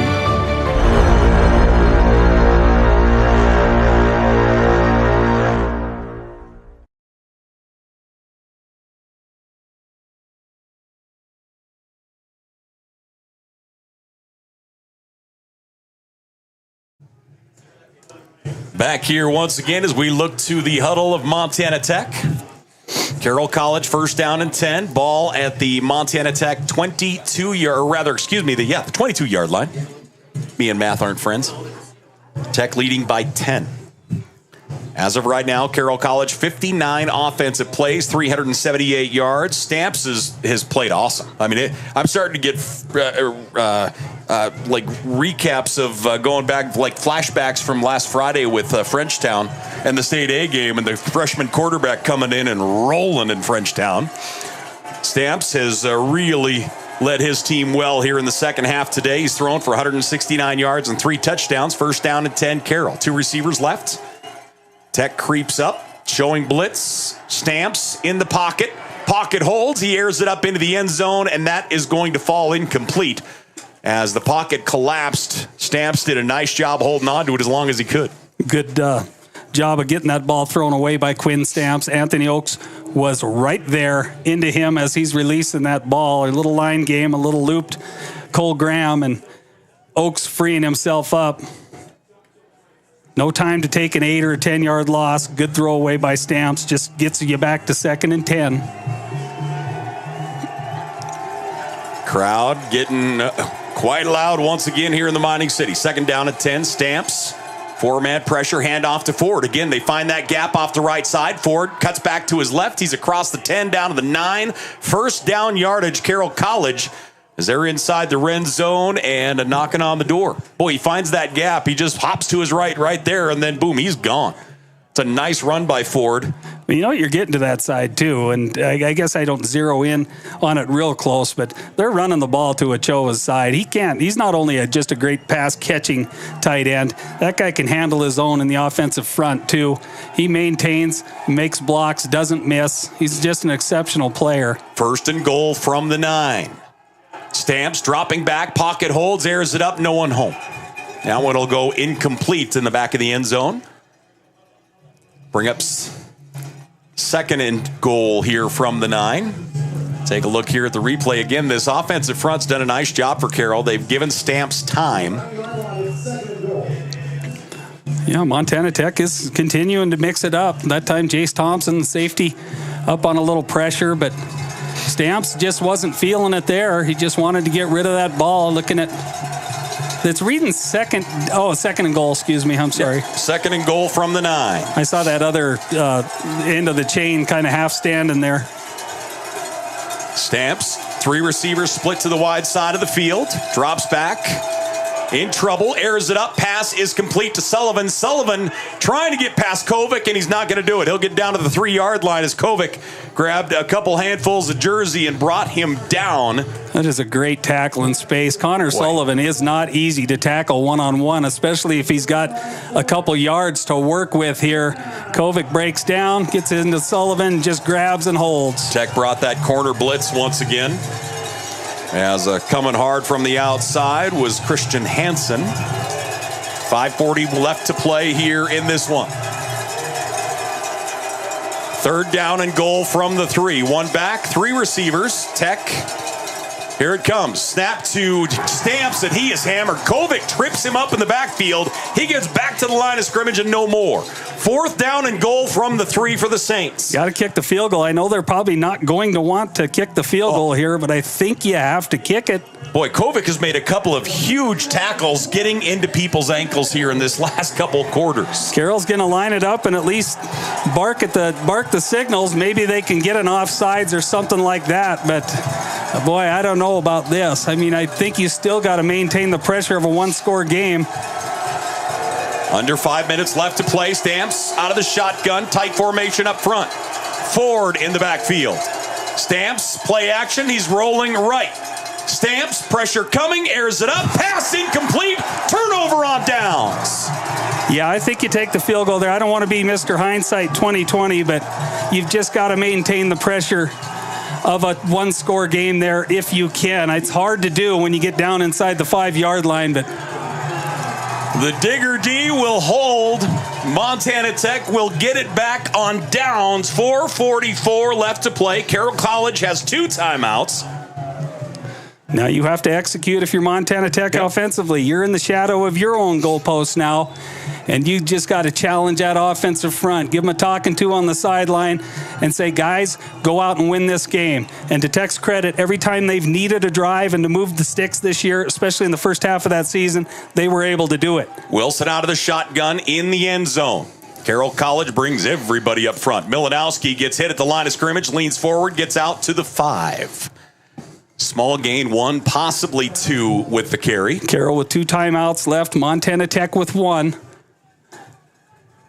Clock continues to run here. 2nd down and 9 officially for the OREDIGGERs. I think you want to avoid running the perimeter here. They're running Torgerson out of the game and going to go heavy with Novak, the D-front guy, coming in. I would expect maybe either just inside zone with Milanowski here, or maybe a lead, maybe a draw-type isolation lead, and keep the ball in your quarterback's hand. 4 minutes left to play. Quickly to the line of scrimmage. Play clock down to 3. Wilson brings man in motion. 1. They barely get it off in time, and they will blow it dead. So it will be delay a game. Boy, that was close. Delay a game. And the delay a game call will move them back half the distance. 2nd down. In this case, it only costs them 1.5 yards, 2 yards, but it's a big 1.5 yards or 2 yards. But I think I don't hate the decision there. I don't think it's the time to burn your final timeout. I agreed with that. I agree with that. 10-point lead for the Digs as they look to the sidelines. Milanowski out there. Also, Charlie Kurgan is there as an H-back. And also out there at H-back or tight end, if you will, is Kieran Netburn. So real heavy running formation out there currently. Wilson out of the shotgun, Netburn in motion. Handoff going to go to Milanowski. Milanowski pushes his way out to the 5, still pushing out to the 7. Got another offensive front guy down here for Montana Tech. Officials timeout. Rolling over down there, Jacob Graves. Yeah, They'll Graves. get some help up. Yeah, you got to credit Graves. He was hurt pretty bad early in the first half, and he went in and got it kneaded and taped and God knows what else there in the locker room, and came out here and played this second half. But I was going to say, and then you put that into, you have to put that under a microscope too, because offensive linemen are across the board probably the toughest people you will ever know. So for them to go down in any kind of injury is saying something. That's your eastern side of the Frontier Conference Offensive Lineman of the Year. Just an exceptional year for Jacob. It's a shame that he has to leave this football game right now. 10-point lead for the Digs. Clock running. 3:30 left to play. Tech will, of course, burn as much time as they can here. And they'll take a timeout. It looks like they're going to take a timeout. Yep. So they'll burn it down to 1 and call the timeout. 3:20 remaining here in this football game. Montana Tech leads by 10. And it looks like it's not a media timeout, so we'll go ahead and keep it here. Let's talk about what we got going on. Haskey, 3rd down and 5. Montana Tech with the ball here. They take their final timeout to burn as much clock as they can. I think you get Torgerson on the field. I don't know. It would look a little more risky than it is, but I think you fly motion Torgerson and give a little pop pass fake, and then just keep it with your quarterback. That's something along them lines, where he doesn't have to release the ball or even hand it off. I mean, it's all touchy down here, right? And Torgy, you put number 2 out there, he is going to draw a whole lot of eyes. You bet. Yeah. I mean, because defensively, I'm thinking whose hands are they going to try and put the ball in? I would think Torgerson or Milanowski. Torgerson leads the country in all-purpose yards, broke a Montana Tech record for all-purpose yards this year, and still accruing those numbers. 10-point lead for Montana Tech, 31-21 with 3:20 remaining here in the ball game. The Digs looking to advance into the round of 8. Out of the shotgun, Wilson is 10 of 15 for 171 yards. Parker Johnston in motion. Wilson dropping back, He'll drop it off across the bottom, pass complete to Michelotti, and he's off to the races. Michelotti down the sidelines and out of bounds at the 33-yard line. Danny Thatcher is there to make the stop out of bounds. How about the composure out of Jared Wilson, standing in his own end zone, redshirt freshman, the patience, good job up front, and just waits for his big target. So easy to find out there. Michelotti, he answers the call smartly. Doesn't try to do too much with the football after that. He knows he moves the chains, and that's all you need right now. First down and 10, Montana Tech at their 34-yard line. A fresh set of downs for the Digs, and they will burn as much clock as possible. Now they'll send the formation out to a change. Netburn moves up, and Carroll brings everybody up to the defensive front. Wilson, handoff, Milanowski. Milanowski fighting for anything, and he'll lean forward. Milanowski, 71 yards on the ground today. He is the only tailback we have seen. I shouldn't say that. We did see Butte, Montana's own out there as well, but Milanowski has been our tailback here throughout the second half. Carroll. Second time out as we did see Christian Vetter for a series there as well. You really do got to tip your cap to the Carroll College defensive effort here today as well. They played a really good football game. They just they never gave up, and Montana Tech's just a nightmare to stop. There's so many guys on the offensive side of that ball that can hurt you. And Carroll, win, lose, or draw here today, played a really good game in on that defensive side of the ball especially. See and here. So did Montana Tech, by the way. But yeah, I mean, it has been a great playoff game. I've said that ad nauseum this year. That defense. Trying to see if I can track down our other scores here. The only other one still going is actually, and it's the final. College of Idaho beat Morningside 37-19. It's a good win. It's a good program. Yeah. That Morningside's a good program. C of I getting a big win, so the Western champions will move on into the round of 8. I'm starting to question playing that golf tournament and missing that game live here. Telling you. You know, the College of Idaho, because when I went and watched them play Carroll, that's a good football team. It's a great football team. Big win for the Digs there. And certainly, I mean, I don't know. Who knows? We'll see what the powers that be do at the next level here, but we need 2 minutes, 30 seconds gone here. Split backs, one receiver. In motion, that is Charlie Kurgan. Wilson's going to keep it himself. Wilson off tackle left. He's out to the 45-yard line. First down, Montana Tech. Carroll with 1 timeout remaining. Just a great game, Jared Wilson. Just a great game.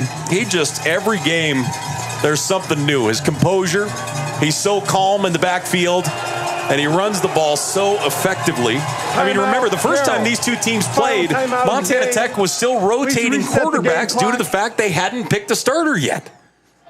2:20. Just a great game. They hold on to win this game. There's your offensive MVP. I don't think I'm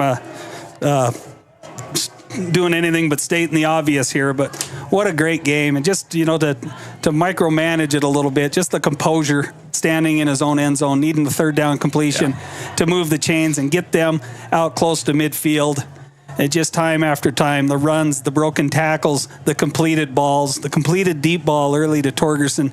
Just so many great plays made by just what I would call a kid. And you just watched him become a man this year in front of our own eyes, you know. Had a tremendous career in high school. You knew he was special. And he has really stepped up here and proven that in this Frontier Conference and beyond. So they'll come out of the huddle. First down and 10, Montana Tech. 2:20 left to play here in the ball game. The Digs, split backs, one receiver wide right. Out of the shotgun, Jared Wilson. Again, in motion is Kurgan. Wilson going to keep it himself. And he'll get out to the line of scrimmage and no more. Clock running. Carroll cannot stop it at this point. Yeah, all they're doing is chewing up clock. You're going to get the 2-minute timeout here. One more first down, and it's over. There you go. So it brings us to our 2-minute timeout, ladies and gentlemen. Montana Tech leading 31-21. The Digs over the Saints here in the NAIA football playoffs. We'll take a timeout with them. We're back here in just a moment. Even when you have to weather the storm, even when the unexpected happens, even when the local environment slows things down, we will get you what you need. when you need it.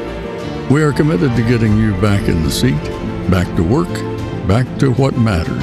At Torgerson's Equipment, we know what matters most. Community, family, working every day to make your day more productive.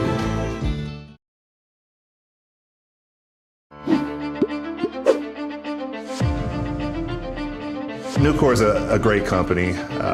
They care about their people. They care about the environment. I've never been restricted to fall in a box. I've never been told that I can't do something. I saw it as a great opportunity to develop a career. You create your own destiny at Nucor. We're building something bigger out here at Nucor. Come join us.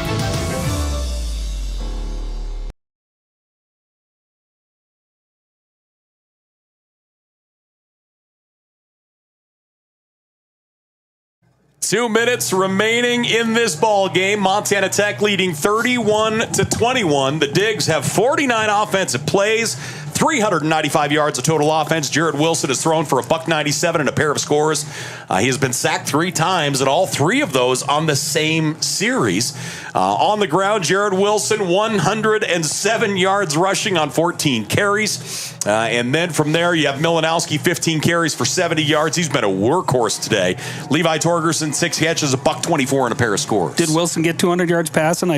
Just under, 197. Okay, good. I'm no stat chaser, but I'm just curious. Second and 11. As we await the go-ahead, out of the shotgun, man in motion is Torgerson. Torgerson, as keeping it as Wilson. Wilson up to the line of scrimmage and no more. Carroll, great job getting down the line of scrimmage. And gotta love Wilson. I mean, they are raking hard at that football, of course, and just doing a great job. I wouldn't mind him just turning around and giving it to one of those running backs, those guys who were paid to hold on to the ball. Third down and 10 for the Digs, and again, they'll just let the clock roll here. You picking up what I'm putting down here? I am, and you fumble a lot, so I have to pick it up. Diggs looking to the sidelines. Boy, you can tell as the sun kind of went away, the temp has dropped drastically in this joint. You can look around, people are starting to shiver, and 'tis a wee bit cold. One back, whistles aplenty. Delay a game. Start or delay Offense. a game. Number 8. Yep. 5-yard penalty. So delay a game. 3rd down. We'll back him up 5. Getting back to that big play down there. How about going all the way back to the effort and the punt by Casey Countsman? Dropping that thing inside the 5-yard line. And of course, Justin Weber sitting down there waiting for it. But that is just absolutely spotless execution that leads to that huge play in this game. That's a tremendous point. Digger D has made a couple of big plays. And so happy for Casey. I mean, come back here. He's so happy here. And just doing a ton of heavy lifting for this team. Hand off to Milanowski. He'll get hit at the line of scrimmage, and nothing there. Brings up 4th down. And the same thing here. You'd have to expect Montana Tech to let this go all the way to 0, back up 5, and punt it. There is about a 27-second differential, it looks like, between the game clock and the play clock. And I don't know how well it'll be executed here, but I would just expect this punt to be successful, effective, and not returned. He's done such a great job of directional punting this year. They're going to want Sullivan to get his hands on this football. Yeah. Obviously they're going to try and block it, but they're not going to force him to fair catch it, I wouldn't think. They're going to want his hands on the football at the very worst. So the punting unit set up and delay a game. Expecting that certainly to be the case. So Casey Countsman, they'll back him up 5. 5-yard penalty. 24 seconds left here in the football game. Montana Tech leading by 10. The Digs put this one away. Every home team, the higher seed, has won every one of our playoff games here today. So as they line up, Carroll College going to bring everybody. Parker Johnston directing traffic out there. Snap a good one, and Countsman booms it. Wobbly spiral, fielded at the 18-yard line, on the sideline, nothing there. Tremendous coverage downfield. Owen Costello, it's getting down there as a gunner. Great punt by Casey Countsman. 16 seconds from advancing 16 to the next seconds. round. And the offense here for Carroll College will come out. The Digs up by 10, and they looking to host another football game next week. So Stamps is back. He's 12 of 23. They get the marker set. Stamps out of the shotgun. 2 receivers right, 2 left. They'll drop it off to Ford out of the backfield. Ford across the 30, 35 and out of bounds at the 36. First down yardage, 10 seconds left. Smart play by Hansen. Could come up and really try and lay a shot on him, but he wants to live to see another game too. Ford's a load. And just riding him out of bounds. 10 seconds.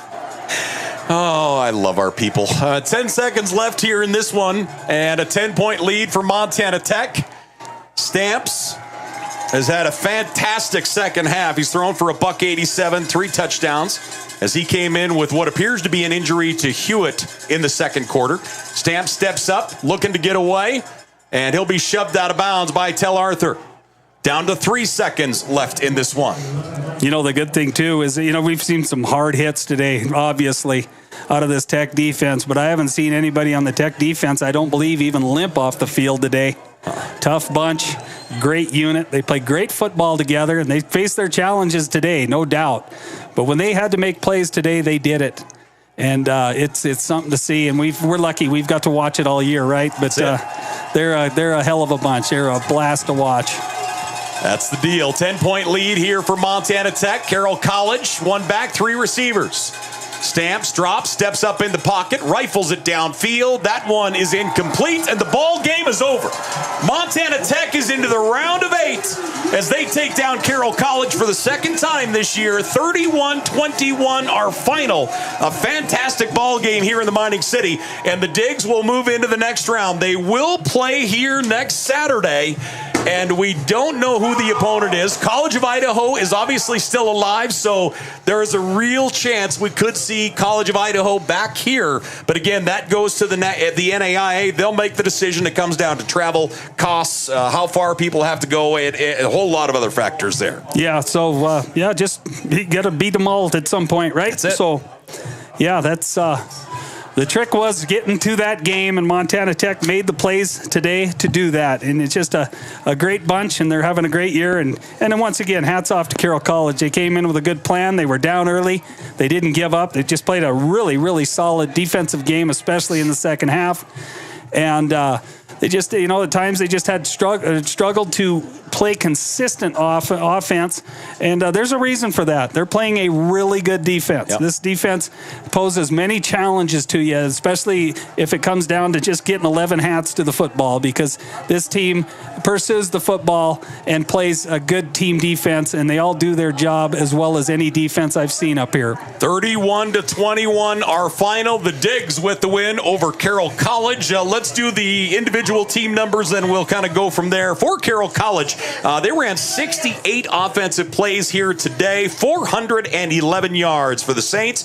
Stamps was 13-25 through the air for 187 yards. He had 3 touchdowns, all in that second half. In that third quarter, he had all of the momentum there for a while. Hewitt was 8 of 11 through the air, 80 yards. He was sacked 3 times. And again, he went out with an apparent injury of some sort there in the second quarter, I would guess at this point.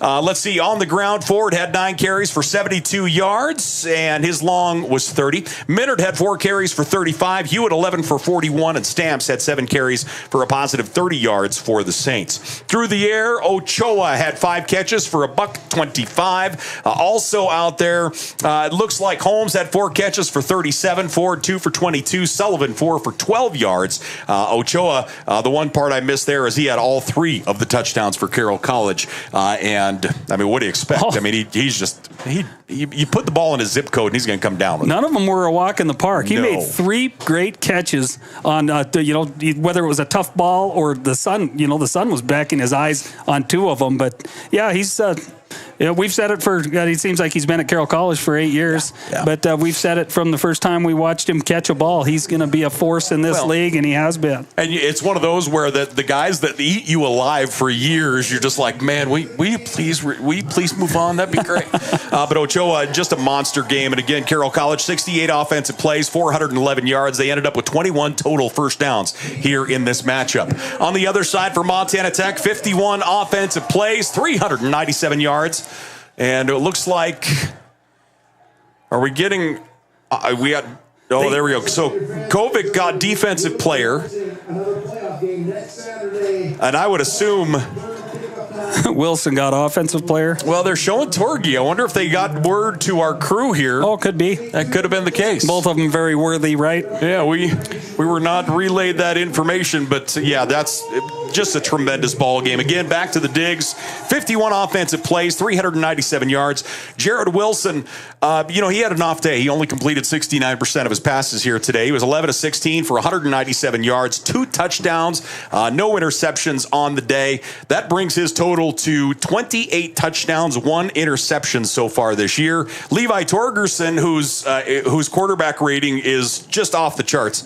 He's 1 of 1 today for 21 yards and a score. It's his 4th throwing touchdown of the year, and 4 of his 5 completions are touchdowns on the year for Levi Torgerson. Wilson was the leading rusher for the Digs. 15 carries, 108 yards. Milanowski, 16 carries, 71. Wykees Johnson, 3 carries for 21. Torgi, the main man in reception, 6 catches, 124 yards, 2 touchdowns. Michelotti, 2 catches for 43. Wilson, Pierce, Johnston, and Milanowski each had 1 catch each for the Digs. Jared Wilson, of course, had the touchdown reception in that first half as the Digs. 18 first downs, penalties, 8 penalties against the Digs for 76 yards. Carroll had 5 penalties for 89 yards here on the day. Yeah, exceptional effort. Both teams played their rear ends off, and we were treated to a great game here. Montana Tech moves to 12-0. 12-0 and looks to continue that roll. And there are 8 teams left alive, and all of the higher seeds won today. So that will set up. Montana Tech will host a third round game next Saturday. We know that for sure. We do not know who our opponent is. I believe until later today or maybe even tomorrow.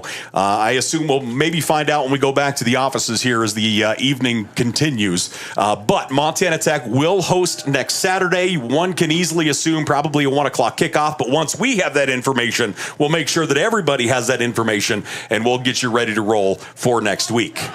Or are you checking your schedule? You called me Mike Hurd. I'll look at... you're going to look at the weather for next week? What do you got? Saturday, high of 37 currently. Balmy. Bikini weather. Okay. Let's go. Montana Tech 31-21 over Carroll College. There are 8 teams left in the NAIA playoffs, and the OREDIGGERs or Montana Tech are one of those teams. They'll play at home next Saturday. We'll give you all that information on GoDiggers.com, of course on social media as well, and we'll get you ready to roll for our game next Saturday. Until then, take care, and ladies and gentlemen, roll Digs.